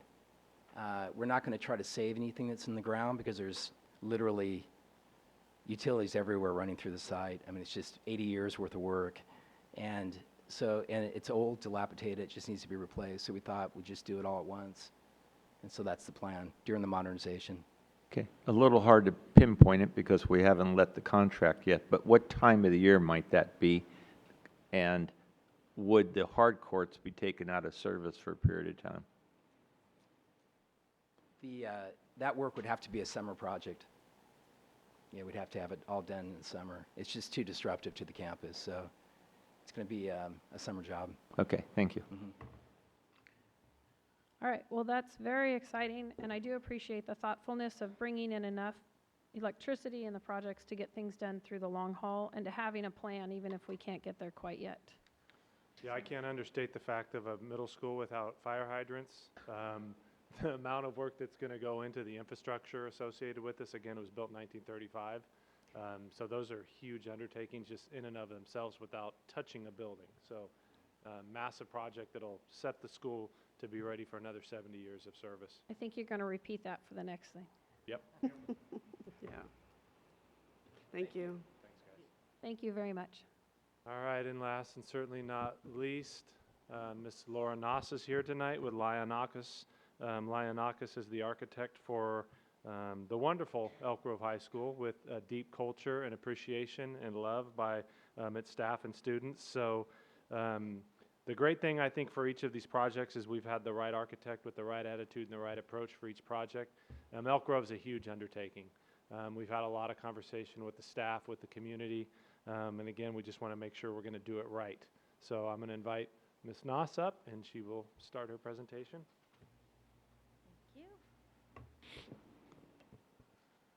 President Albiani, Board of Trustees, Superintendent Hoffman, Ms. Avalos, thank you for having us. It's really been a joy to work on Elk Grove High School, although with some of the pictures I'll show you today, you might not think so, but it's an aging campus, and you'll see some themes that my colleagues brought forward as well. What we found, we took the facilities master plan, and that's such a high-level view, we started to dig deeper. And as you dig deeper, like many things, you uncover a lot of interesting facts. The other thing is we layered a pretty extensive stakeholder engagement program and really heard from the site and the community what was needed at Elk Grove High School to bring it into the 21st century. And then we'll share with you today the preferred proposal. So what we found was, one, portable replacement was really necessary there. A third of the classrooms are portable, so a third of the students every day are in portable classrooms, and many of those are 25, 35 years old. Second is safety and security. We looked at that importantly because the administration is away from where the primary activity is, along the parking lot, along the quad, and certainly at the main entry. Infrastructure, again, one of those themes you've heard today, aging and inadequate infrastructure. We have, I think, 5 electrical services on the campus, bringing some of those things together and upping the capacity of them to accommodate that growth that we're talking about. Accessibility, for those of you who've been on the quad at Elk Grove High School, you know inherently the accessibility problems that are there, and those are throughout the campus. The quad is just a really good representation of that. We also looked at educational adequacy. A third of the classrooms at Elk Grove High are undersized by Title V standards, and most of those also have no windows or daylighting in them. So when we start to evaluate, especially against your new educational specification, the adequacy of those spaces for students, it really put another layer on top of these infrastructure-related issues. And then finally, structural upgrades. The main building, we call it ABC, but the U-shaped building has a very inflexible concrete structure. So trying to remedy any of these things that we found, it's almost impossible with the structure. What we've done was also did a capacity study at the site, and that's where we began to identify the number of students being taught in portables or undersized classrooms. You can get an overview of the campus here.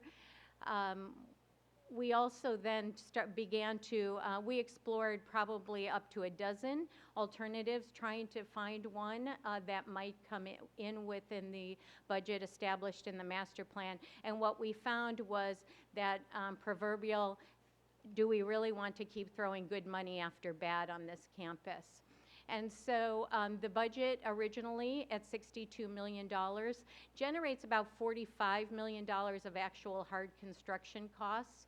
And so we began testing all of our alternatives against that number.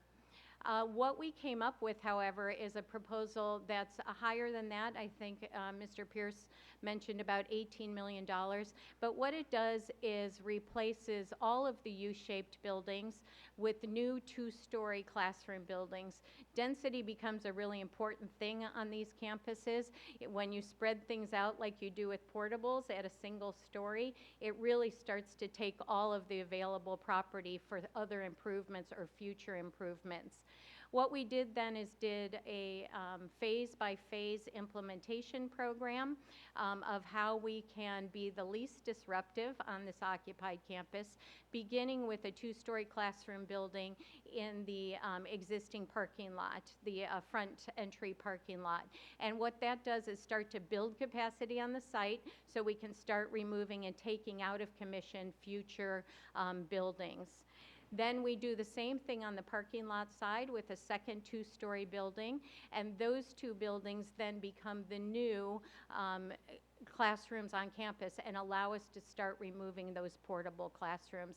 And just that visual alone of removing those portable classrooms we think is significant, let alone all the space it starts to free up for improvements to the parking lot and infrastructure. This program also includes modernization of the existing career technical education building, the gymnasium, and the music building. So the overall master plan for the campus, hold on to your chairs, is somewhere over $130 million.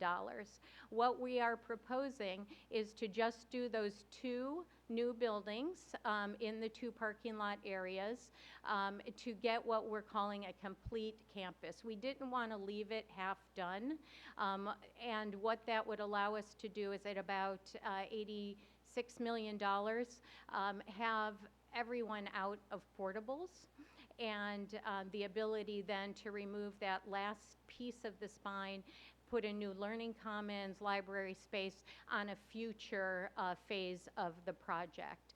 So we're here today really to share with you the vision that we think is really going to set Elk Grove High School up for the next 50 to 60 years.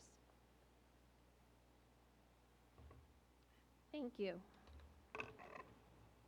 Start with Ms. Singout. President Albiani, can I just touch on one thing course, real quick? please. Sorry to interrupt. No. So the magnitude of that building K and N that you see on the map, that's 54 additional new classrooms, significant number of new classrooms on the campus. It's also going to be new administration in building N, so very unlike the current administration that frankly is on the wrong end of the campus.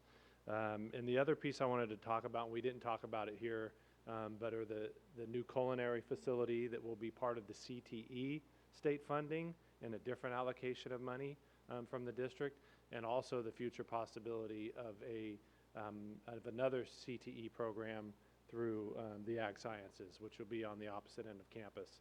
So those are all components that we're looking at in this as well. So I just wanted to touch on that before we dive in.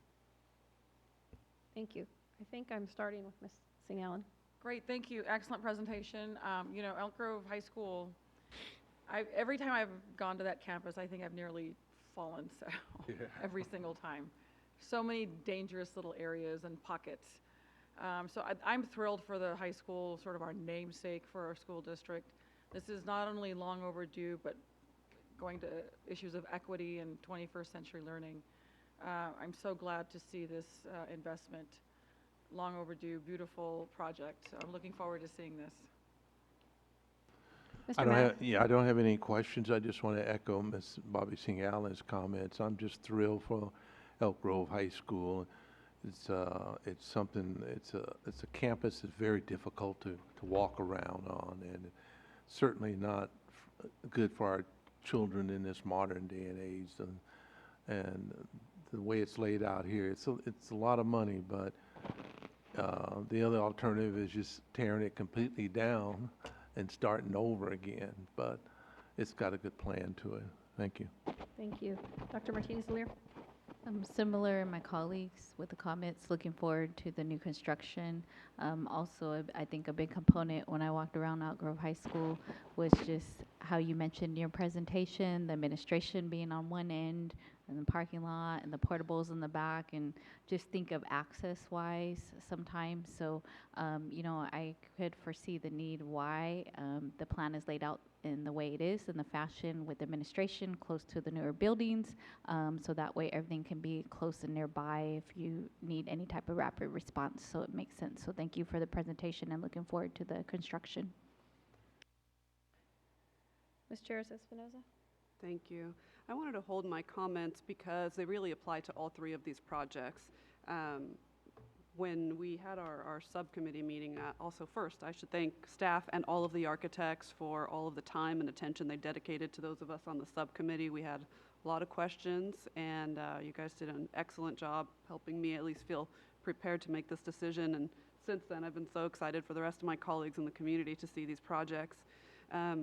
One thing that is evident when you look at kind of the history of all of these sites is that we, like everyone else in education, are a victim of our own success at making do with what we had when we had it. So I just want to be clear that, I certainly, and I don't think anyone is being critical of what was done before or why it was done, but we have such an incredible opportunity now, thanks to Measure M and the state match and the other funds, to tackle these incredibly complex projects. And I'm grateful to Ms. Noss and the other architectural teams for really working with staff and coming up with what I think are the best solutions to really, really complicated problems that they address the community priorities and concerns. They address our desire for our educational specifications and the kind of programs that we want to provide.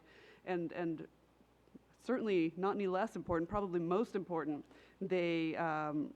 it significantly improved the safety of these campuses. I mean, you heard about the fire improvements, the electrical systems, things like that, even though we may not, at this phase, end up with 100% of what we would like to do for every one of these sites, they set up these schools to continue to serve generations of students. And when I think of, and we still haven't gotten to, visualizations of what they'll actually look like when they're final, but just based on this, the improvement in the quality of these learning environments is so incredibly exciting. So I thank you all for your work. I just have one question, so that Ms. Lionakis can complete her work. Do you need our permission tonight to have Chris write the check for $18 million? Because it makes no sense not to finish that piece of the project. Yeah, I think it's inferred in the presentation tonight, and we just know in the design that we're going down the right direction, and we're, layman terms, we're not getting sideways with the board and what your expectations are. So we don't need you specifically to call that out, but just so long as we're inferred and that we're going down the right path. Are you finished? Oh, okay. Thank you. I'm very excited about this. I have children at this school, and today my daughter told me that 4 out of our 6 classes are held with a room with no windows. And I just thought, oh my, I never even knew. The only thing that we didn't talk about was timing a little bit. We seem to get into timing a little bit with the others. So how soon do we expect things to start with K? Sure, I can speak to it. We are, with your approval today, we have stayed at the master plan level until we had the approval because ours is the largest cost overrun. We are prepared to start the schematic design phase, which means that we'll be looking at going to the state architect's office with phase 1 in the next 6 months. Phase 1, just so you understand, is an infrastructure package. It's kind of boring unless you're looking at upgrades to electrical service and plumbing and all sorts of underground utilities and some of the ADA issues. And that also gives us flexibility to do that work in summers. So we'll try to hit summer construction for things like utilities and underground work, and certainly the quad. And then it'll be about a year to get to DSA for Building K, because that is obviously a significant project. So at least 18 months before we're out of the state architect's office. And that, don't hold me to all those numbers, but that's roughly No, rough I think the numbers. public does not realize how long it takes to have these things work through the process, and I think it's very important that we're transparent with that part at all. We don't have control over how soon we can do this. Right. And over 20 years of doing this, I can tell you the one thing that holds true, people find out you can do anything they want, but you can't do everything, and it never happens soon enough, and it never gets done fast enough. So those things always hold true, but I can tell you that we'll push Laura Noss as hard as we can to get this project moving with your approval tonight. Okay. So do I need to call for 3 different motions, or may I put them together? It's fine? Okay. All 3 items. And I'd like to call for a motion to approve the master plan for Pleasant Grove Elementary School, Joseph Kerr Middle School, and Elk Grove High School. So moved. Second it. It's been moved and seconded. All in favor? Aye. Aye. Opposed? Thank you. thank you very much. Thank you.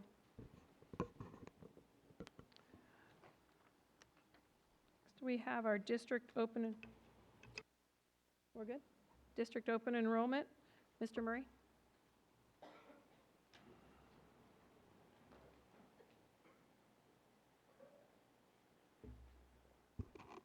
Thank you, President Albiani, members of the board, Superintendent Hoffman, Ms. Avalos. I'm here to present the 2020-2021 open enrollment results and recommendations. So review our open enrollment guidelines. Our open enrollment agreement applies only to students making the request. The agreement does not extend to siblings.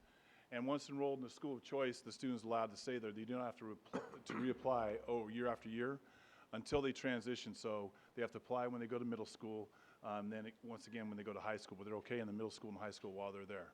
And transportation is not provided for our open enrollment students. As an overview for the process for this year, our open enrollment period ran from January 22nd to January 31st. We made auto dialer calls, emails, mailers announcing open enrollment were made to families of all current 6th to 11th grade students. Our information was posted on the district website, social media sites, and we also had an event at Laguna Creek High School where principals were available to showcase their schools at a public information meeting on January 23rd. Our summary of the results. This year we had 1,310 requests for open enrollment.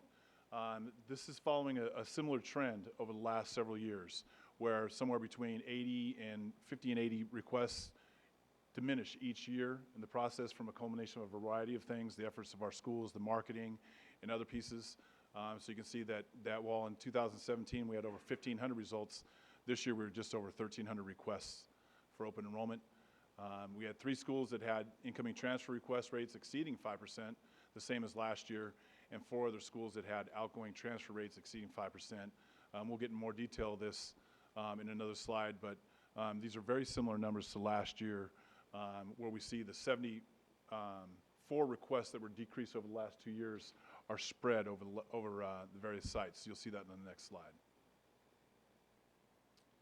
For our middle schools, you see how the results are spread throughout the 9 middle schools. This slide shows projected enrollment before, actually the number of requests to the school, the number of requests from the school, the net impact what the impact was in 1920 and the impact of 2021. And you'll see the numbers are very similar with a slight overall downtick of requests out for the impact. You'll notice also that on both Toby Johnson and Catherine Albiani, the number of requests to the school are at 0 because both those schools are closed for open enrollment, but we do have some students who request out of those schools. For our high schools, similar, you'll see the same slide, projected enrollment, requests to, requests out, the net impact, very similar numbers from the previous year. And again, you'll see from Franklin and from Pleasant Grove, the 0 because of the closure of those schools from open enrollment. We also survey the respondents who make the requests, and of those surveys, we have the results broken down here. The primary reason for open enrollment was incorporated in the application. Parents were asked to identify the single most important reason for the request, and the most frequently cited out of the 1,300 you see there, 319 are that the program was not offered at the home school. 242, they felt more challenging instructional program at the requested school. 226, childcare and proximity to the school. Peer group, and employment and proximity to requested school. There's another category that's broken out on the next slide, where we see that with safety, 86 respondents cited general safety. That's an increase of 12 respondents from last year who decided general safety as a response, 74 from last year, and then 75 applicants listed specific safety issues. So a slight uptick of 32 overall, 20 in specific, 12 in general. So when we look at the previous slide, you see that 150 or so requests would be the fourth group. If you lump the safety concerns together, we broke it out general and specific. Suggested follow-up actions. We want to continue the distribution analysis of a targeted follow-up survey to parents of applicants, especially in regards to specific safety responses. We want to continue school outreach and parent communication by individual principals and schools, continue regional outreach, communication and branding, maintain marketing campaign, and continue staffing augmentation to designated schools. So we want to continue this work to continue the amount of students who are requesting to stay at their schools overall and not be a part of the open enrollment process. Our enrollment caps. So the January 14th, 2020 board meeting, the board approved open enrollment caps at 2 schools. Of these schools, both Cosumnes-Oaks and Monterey Trail High School will need to impose an improved cap. Now, on the original board packet item came out, we had the projected enrollment number on this, so the slide is a little bit different than your board packet. And what it shows is that the net transfer impact, our staff did a good job of their projections. We have a potential net impact, depending on the 5%, of 194 students for Cosumnes-Oaks High School. And if all the numbers played out like this, 40 students will be listed for Monterey Trail High School. So kudos to our staff for the good work they did on their projections and estimations on that. So our considerations: for the past 12 years, the board has approved a cap of 5%, limiting the number of students leaving any single school to ensure that every school enrolls sufficient students to maintain a comprehensive instructional program. In order to ensure program stability at all schools, it is recommended that a cap again be approved this year for schools losing more than 5% of open enrollment, and those schools are Samuel Jackman, Valley, James Rudder, and Florin. Should the board approve the 5% cap, it will be determined through a computerized random selection process, which the students will enroll at their schools of choice.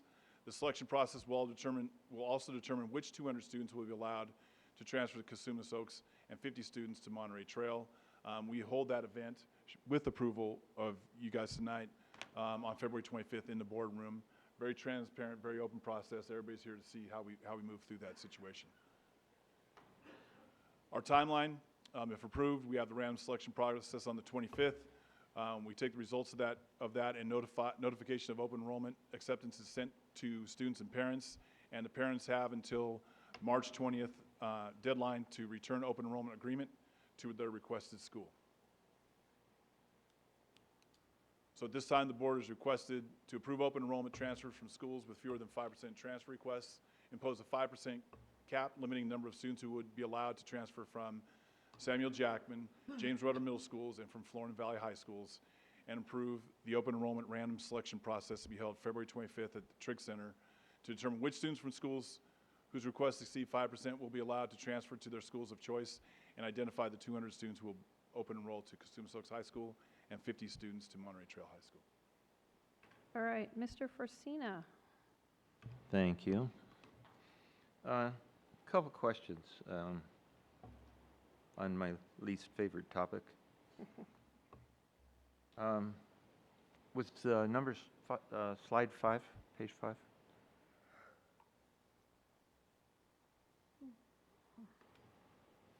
With respect to Toby Johnson and Catherine Albiani, does the data show us if the students transferring out are 6th graders?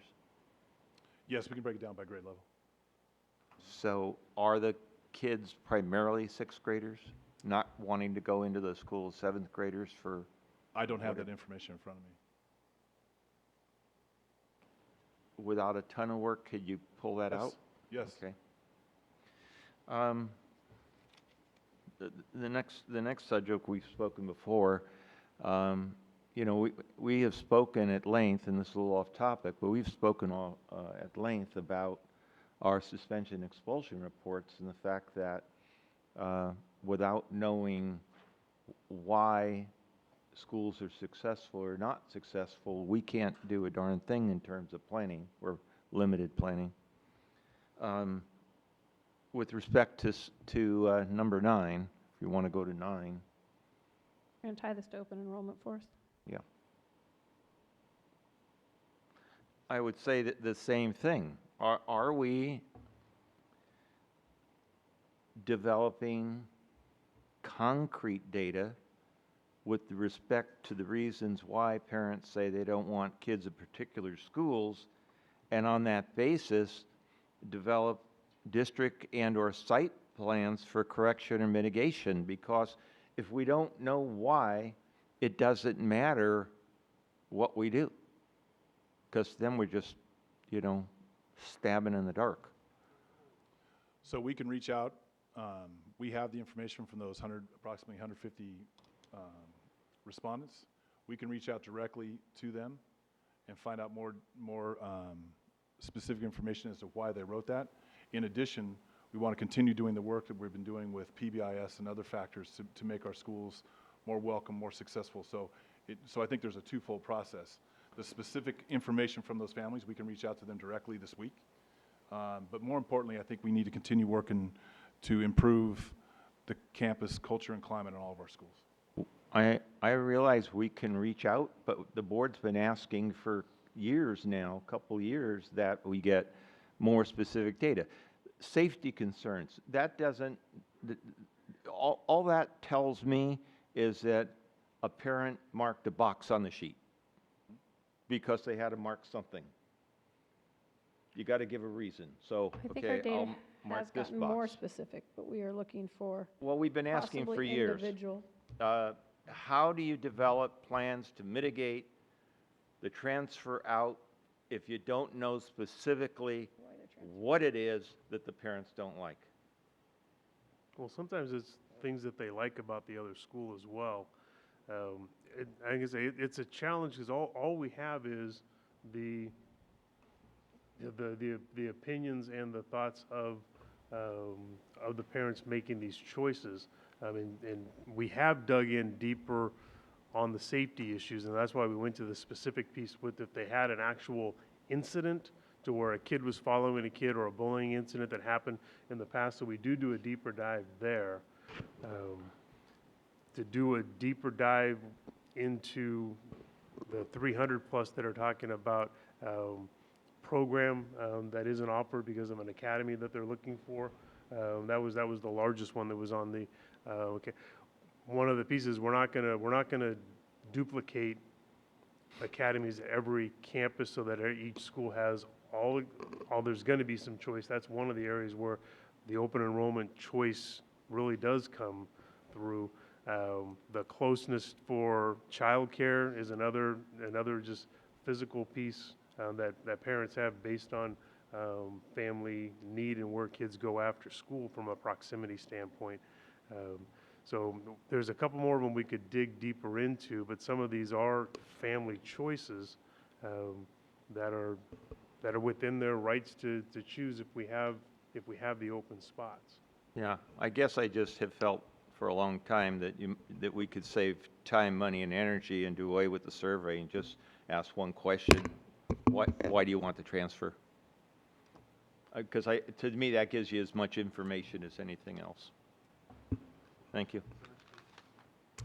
Thank you. I want to recognize that it's really nice over time to see some schools drop off of this list, particularly the request to transfer out, and that our targets are moving targets, right? That's actually a sign of success. I do appreciate the deeper drill down into those reasons for why people don't want to attend their home school, and that's a direct response, I think, to conversations with the board in previous years. I still am left wondering if it's not time for something, I think, a little bit more aggressive or specific type of intervention. And I look at, for example, James Rudder on slide 4, still a great deal of requests outside of that school. I think we might be at the point where something other than marketing and PBIS is needed, because that's a big number. And I wonder if staff has considered or would consider something to create a more attractive program to retain and maybe attract folks from the outside, similar to what was done at Laguna Creek. So is that a conversation that has taken place? Yes, and again, specifically for this year, we provided extra staffing and support so they could increase their PBIS program. I don't want to sound like a broken record, but it is critical that we provide those base level supports to increase the all of that. And staff will tell you that they see improvement. On Friday, they had a Love Your Staff event, and they had a taco truck there, and it just, it helps with those kind of things. I think specifically, too, we've got some other programs on that campus that, IYT, for example, they're very strong on that campus that have helped. But then we're always looking to improve and working with that administration to get better and find more specific ways to improve the climate and culture of their campus. I mean, the science building that we're doing there currently is a huge upgrade, and we talk about using Measure M to use the equity work across the district, and so the science wing that's going to be there is now going to have that school on par with our newer middle schools, and I think that's a step in the right direction. I will say with the Rudder piece, one of the huge challenges is just sheer location. There's a number of families that just physically live closer to Harris than they do Rudder Middle School. So the physical gap in distance between Florin High School and Rudder Middle School with Harris right in the middle of those two, that there is a physical piece where people can it's just physically easy for me to get to Harris than it is Rudder. Mm-hmm. But I do think we know significant work remains at Rudder, and I think the idea of what IB was was one of the things that was done, and we learned when we did our site visit at Eddy, and there may be something structural within the offerings at Rudder that would be beneficial to that community and be a magnet that would maybe get beyond the just pure location sometimes that I think is one of the things that really plays against Rudder from just a pure geographics. Yeah, I appreciate that. So last thing for me on this, I would like to see a deeper dive into, in this case, Rudder, but going forward, my thinking is that let's just pick off the biggest problem, the biggest disparity, and we've had success doing this before at just concentrating our resources or coming back to the board and asking for more resources because this has proven successful. Maybe we need focus groups at Rudder, maybe, whatever is necessary. I'd love to hear ideas like that come back to the board. Okay. Yep. Thank you. Dr. Martinez-Alera? I'd like to thank you for the presentation. my comments kind of echo some of my colleagues in regard to safety as being a number one reason, without specific, it's hard to know if there's this individual circumstance going on with the family or a child or what exactly is going on there. But looking back at Rudder and our BCC that we received, our board communication, some of the reasons citing for the transfer out of Rudder to Edward Harris was challenge in childcare from what I've seen out of respondents.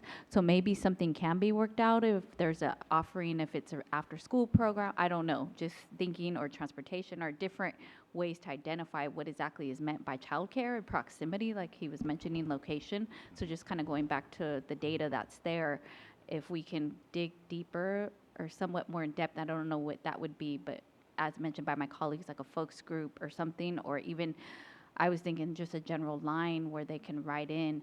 For example, if a parent mentions CTE or a certain program isn't offered, but then if they are wanting that program at another school site, if they could even write in the line, like have a little line there where they're writing in what program the student is looking for. So just that might be helpful, but moving forward, I really appreciate all the numbers and the examination and it brought back forth. And I wanted to acknowledge the staff work. They were really almost on target with their estimation. So I think that's something, again, to actually be close to the number that's expected for the open enrollment period, I think is huge. So I just wanted to acknowledge that by the staff's work and your work as well. So thank you. Thank you, Mr. Madison. Yes, one of my least favorite subjects as well, to echo Mr. Fortuna. What's the capacity at Edward Harris? We're at 1,200 now.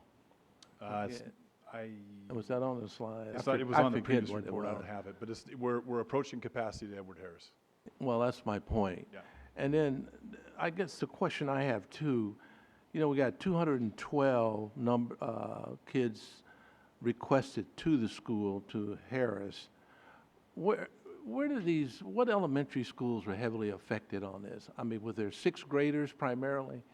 Well, it's similar to what Mr. Hoffman was saying earlier, where there's a band of students that live particularly just north of Calvine, and that is Rudder's attendance area, but they can look across Calvine and see. Yeah, what elementary schools, though? I'm not sure which. It's the high school guy. I mean, I'm looking at, when we talk about marketing, targeting. I have a real issue when I look at all the sixth graders, because when I go around the promotions, sometime I'll attend some of the promotions, and I ask some of the parents, where's your child going? Well, they're coming from Charles Mack or Reese. Oh, they're going to Eddie, or Harry, or over at Harris. Well, why? They just kind of look at me. I'm asking those questions. Have we done that with the elementary schools? Because when I look at the schools that are affected, Harris and some of them, and Eddie, of course, Eddie's had the IB program, so they changed theirs. They were really down before, so we did something really fantastic there. And that was coming from Donner and some of them that had a horrible perception of Eddie. So I'm just trying to wrap my head around, of all these elementary schools, what's being done in that area with these parents when they're fifth and sixth graders to their continued feeder school? One thing that's being done is the principal and students go out and visit those feeder elementary schools, so from Rudder to those schools. She's got a calendar where she did that, started last year in spring, and she's doing it again this year. So there is that interaction between the administration and those schools and the families. Okay, so the questions we ask are the sixth graders are saying about the safety? I'm just trying to understand why the parents, if we pursue at a fifth and sixth grade levels about their feeder middle school and high school. We can. We have not done so. I would appreciate that, and showing where these kids are coming from. I mean, you look at each high school or middle school, they've got roughly 4 or 5 elementary schools. What elementary schools really, I know Mr. Hoffman mentioned about where they're located, but I'd certainly like to know that, to see what can be done in that area of questioning at the elementary school levels. Because, I mean, we're reaching a capacity at Harris right now. And I know most of those kids are coming from the Valley region, And Or from Rudder. Or Rudder region, yeah. So I'm just curious in that area. And another, it's the perception. I mean, let's face it, these are challenging schools. And my conversation with Mr. Cerruti and all that, what are we going to fix these schools so people have a better perception, a lot of them. When they look at, oh, that's a Title I middle school or high school, or I don't want to go there. They're all fine campuses. I've been on them. I do all the time. And they can still get a good education. So, when I look at that area as well, on the perception end of it, of some of the parents, as Mr. Fortuna indicated, the safety doesn't move me at all either. I mean, we have issues on all our campuses. We just have parents again today, Monterey Trail, but yet Monterey Trail is ballooning. We can't take any more kids over there. But we have capacity at Florida and Valley. So I'll get off my soapbox on that. But there's got to be some more deeper dives with our elementary schools to find out what paths and where they're going. And then I understand about the child care and some of them. When I see 212 kids that want to go to Harris, that's pretty alarming. And I don't want to discount the renewed enthusiasm by our sites with the regional meetings and the fact that they're meeting, outside of what we've already applied, and that continues with their themes. So I think that's really gaining some traction and can help in this area as well. Good. Yeah, that's what I like to see. I think we just I think we've got some good marketing programs and want everybody on board to show how these schools, how they function, how they operate. And I'm not saying that we haven't made some progress in the last 4 or 5 years, but it's going to come to a day that we got to fill these schools. We can't go out and build new high schools and middle schools, and we've got some under capacity. Doesn't make sense. And again, we have to go into boundaries on that to look at it, to make it happen. Thank you. Thank you. Ms. Singel? Thank you. Lots of comments. First and foremost, I support strong community and neighborhood schools. So I'll put that there. But I also think some of the messaging can be, that I've heard is, well, gosh, you belong or you must be in this area. And for me, wearing that parent lens, I'm sorry, but I don't subscribe to that. I think every parent wants to do what's best for their kid, whether it's perception of safety and security or it's true programs that are available. We're not providing busing, so this is up to the parent. And if a parent truly wants to do what's best for their kids, then having those options, because we showcase all of these CTE programs, we showcase so many of the great rich programs at all of these high schools. If they're only for their boundaries, then why are we showcasing it to everyone? It's there to invite, entice, and maybe pique an interest. So as a parent, I like that we have options, that it's not you belong in this neighborhood and that's where one should be. I can tell you as a proud mother of Cosumnes Oaks High School, whose school has been enriched from open enrollment, because the diversity of the students enhances the learning experience. You are exposed to students from all walks of life, and that is part of the learning process, not just being in one's demographic or region. So I think for me, and I know that you don't mean that, but if you're a parent, it's very easy to assume that, well, I belong in this neighborhood and I have to stay here. These are sometimes opportunities to lift their children into new opportunities and exposing them to new experiences. So to not have that on the table, I think, does a disservice. So I think we mitigate it with these caps that we have in place so that we're not draining and depleting our existing schools. But at the same time, I know that parent voice is very important and that perspective. I think Measure M will go a long way in rebuilding these schools, because that access to 21st century learning, of course parents want to go to the new school that has all of the resources. That's a natural desire for any human being to be able to send their child to the best available school. regardless of the quality of the education. Of course, the quality of the education and our teachers are amazing at all of our schools. So it is nothing to do with that, but perception of what parents want for their kids. So I think Measure M will go a long way. I do agree with the regional meetings because they've touched upon marketing the region from a K-12 approach. And that's really what it will take, because in my region, we suffered where you had principals in elementary schools that would speak ill about middle school and then even the high school and send their kids to the fancy new school across the street. And so there was the time when Harriet Eddy and Laguna Creek had a significant decline. But that marketing and bringing back a program, the IB program with a 7-12 perspective, to Ms. Chaitis Espinosa's point, I think those are opportunities of growth. So that there are great programs that you're part of that 7-12 curriculum, whatever that might be. With our CTE programs, I can't believe that we can't find CTE programs in these middle schools that are attractive to connect it back to both Valley and Florin, because they're fantastic schools that have a lot going for them. But it does require an investment, but I think my main point as it relates to open enrollment is to be that ambassador and spokesperson for the parent community who sees value in this and respects that we do offer that we're not sending a message that this is your neighborhood, that's where you need to be. That there are options, but we also have a way to mitigate that. So I think it's a balanced approach that takes care of both needs. So thank you.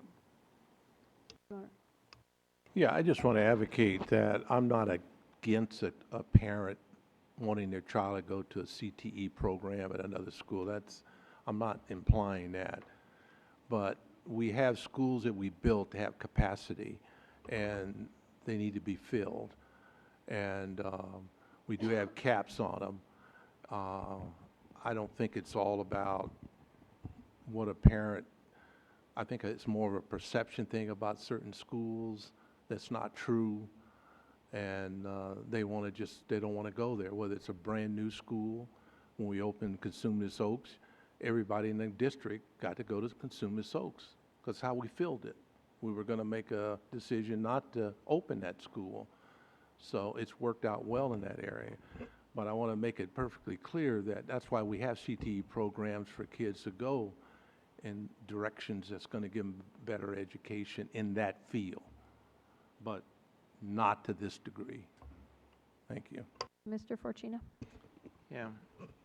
You know, I had said earlier, and I really do believe it, that I don't believe the current survey gives us the specificity in terms of information to make concrete changes in school.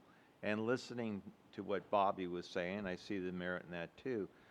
Perhaps before next open enrollment, it might be appropriate to just have discussions about saving everybody time and doing away with the survey. Because if we're not gonna have specific data to develop plans and make changes, and its major purpose is parent choice, then why go through the time and motion of doing surveys? So I'd like us discuss that before next open enrollment, and maybe we can just do away with the surveys. We will note that next year. All right. As a person who takes advantage of the ability to go to a different school, I appreciate open enrollment. I think there is an interesting idea of if there are certain elementary schools that are not feeding into their middle schools. I think the regional meeting showed us a lot, and I think it gave them a sense of, you're a team. I hope we look at them as groups and to help each other. And I heard in them, I was trying to find the specific one, but they said we're trying to become an avid region. We're working to become an avid region. And so when they start doing programs together that are so good for children and proven to be excellent for children, I think that is a huge sell, all the way from you're showing, we started your child in elementary, they're doing it in middle school, and it will help them succeed in high school. And so we have to show them that we have a good program for them at every school as we do. And I think what I've learned about some of those schools is how incredibly close and tight they are, and for them to be able to share that somehow. They're Valley's like an amazing place. The way those kids are so tight and those teachers are so tight, and I don't mean to discredit any others, but that was just has been one that has affected me. And I just think, how could you, if my kid was near there, that would be an incredible opportunity. So learning ways to let that news out. I think we're on the right track. That's it. So I will now call for a motion. Say everything you said. To approve the following. Open enrollment transfers from schools with fewer than 5% transfer requests. To impose a 5% cap limiting the number of students allowed to transfer from the following designated schools: James Rudder Middle School, Samuel Jackman Middle School, Florin High School, and Valley High School. Approve an open enrollment random selection process to be held on Tuesday, February 25th, 2020 at 6 p.m. at the Robert L. Trigg Education Center Boardroom to determine which students from schools whose requests exceed 5% will be allowed to transfer to their school of choice, and to identify the 200 students allowed to transfer to Cosumnes Oaks and 50 students allowed to transfer to Monterey Trail High Schools. I'll second. Thank you. All in favor? Aye. Opposed? Thank you. Thank you, Mr. Murray. Our last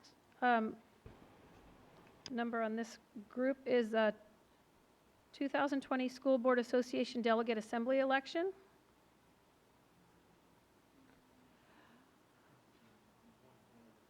We have one candidate, but there's, I happen to personally know of something else going on. Bobby, Yes. could you fill us in, please? Yeah, so there's one who's formally applied, and the other didn't make the deadline pursuant to personal family care, not family care, but just health issues.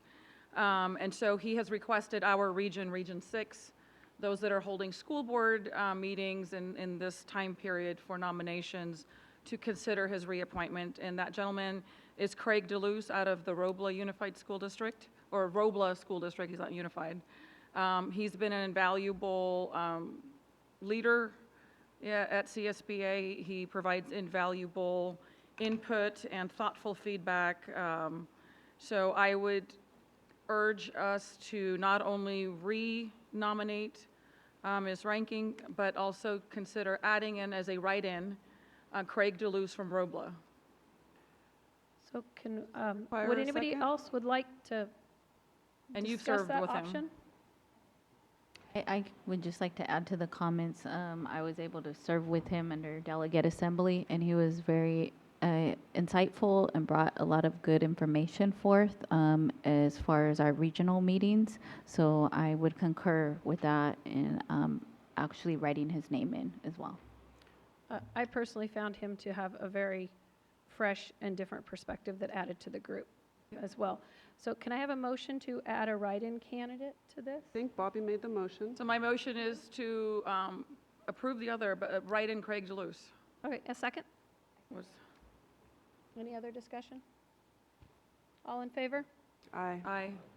Opposed? Thank you. I just want to make sure we have the correct spelling and the district. So it's Craig, C-R-A-I-G, DeLuce, D-E-L-U-Z. Okay. So the D-E, it's lowercase e, and then the L is uppercase L-U-Z. Okay, and Robla? And Robla. Okay. Yeah, it's on the PowerPoint here. His name He- is on there. Really? It Yeah, is? It is. I only saw Joanne. No, you didn't see they had all of your names. If you scroll down. Okay, yeah, Oh, but for he didn't. current, Currently for on there. current, Yeah. Got it. He's For currently current on. ones, Right. but he didn't submit his name in time. Oh, Okay, thank you. Yes. All right, so we'll call on board members and board member and superintendent reports. I'm starting with Mr. Fortuna. No board member report yet on subcommittee. Oh, excuse Well, you had the architect. Architect one. Few fabulous hours. He'll never see again. Yeah, I'll let my colleagues speak to it, but yeah, we had architects subcommittee meeting this week. Thank Yeah. you. I Ms. Chairs Espinoza. Thank you. I have nothing else to add. I've already gushed and expressed my gratitude, so I will stop doing that. Dr. Martinez Solieri. Mr. Madison? Again, just the architect, we've heard that tonight, and good committee, good meeting. Great. Ms. Singh Allen? No committee reports? All right, and then Superintendent? One thing I just wanted to just highlight, I don't know how often this happens, but every single one of our comprehensive high schools qualified for the winter playoffs this season. And many of them in multiple sports, but I'm not sure we've ever had every single comp in a given season qualify across the board. And I heard Valley already won. They announced that they won their first game already. So. On the soccer? Yeah. Yeah. Yep. So just pretty exciting. Yeah, they have a very good soccer team. I was there 2 weeks ago and I saw them play, I think, in the Thomas. Extremely good. Good ball game. All right, other items from the floor, starting with Ms. Singh Allen. I'd just like to wish my colleague a happy birthday, Mr. Fortuna. Mr. Mazin? Dr. Ms. Cherry? I have two. Carmen? Chet, you forgot one. Yeah, Day of Remembrance. Yeah. Chet and I attended Day of Remembrance last Saturday at the California Museum. Had some incredible speakers. The program was entitled "No More U.S. Concentration Camps: Standing Up for the Voiceless," and as I said, the speakers were quite interesting to listen to. Their efforts certainly address all of the things that we always talk about. Mary Al's always a wonderful, wonderful representative, full energy. So Yes. that was very, very good. Then last Wednesday night, I attended Sacramento County School Boards Association dinner, and we were given the pleasure of listening to the California State Director of Special Education, and Kevin Gordon, President of Capital Advisors. And as I shared with Chris, I was on my best behavior that night because I didn't tell them that they were just full of bull manure. Till tonight. Because neither one of them had anything to say that had any value to any of our needs. Mr. Fortuna?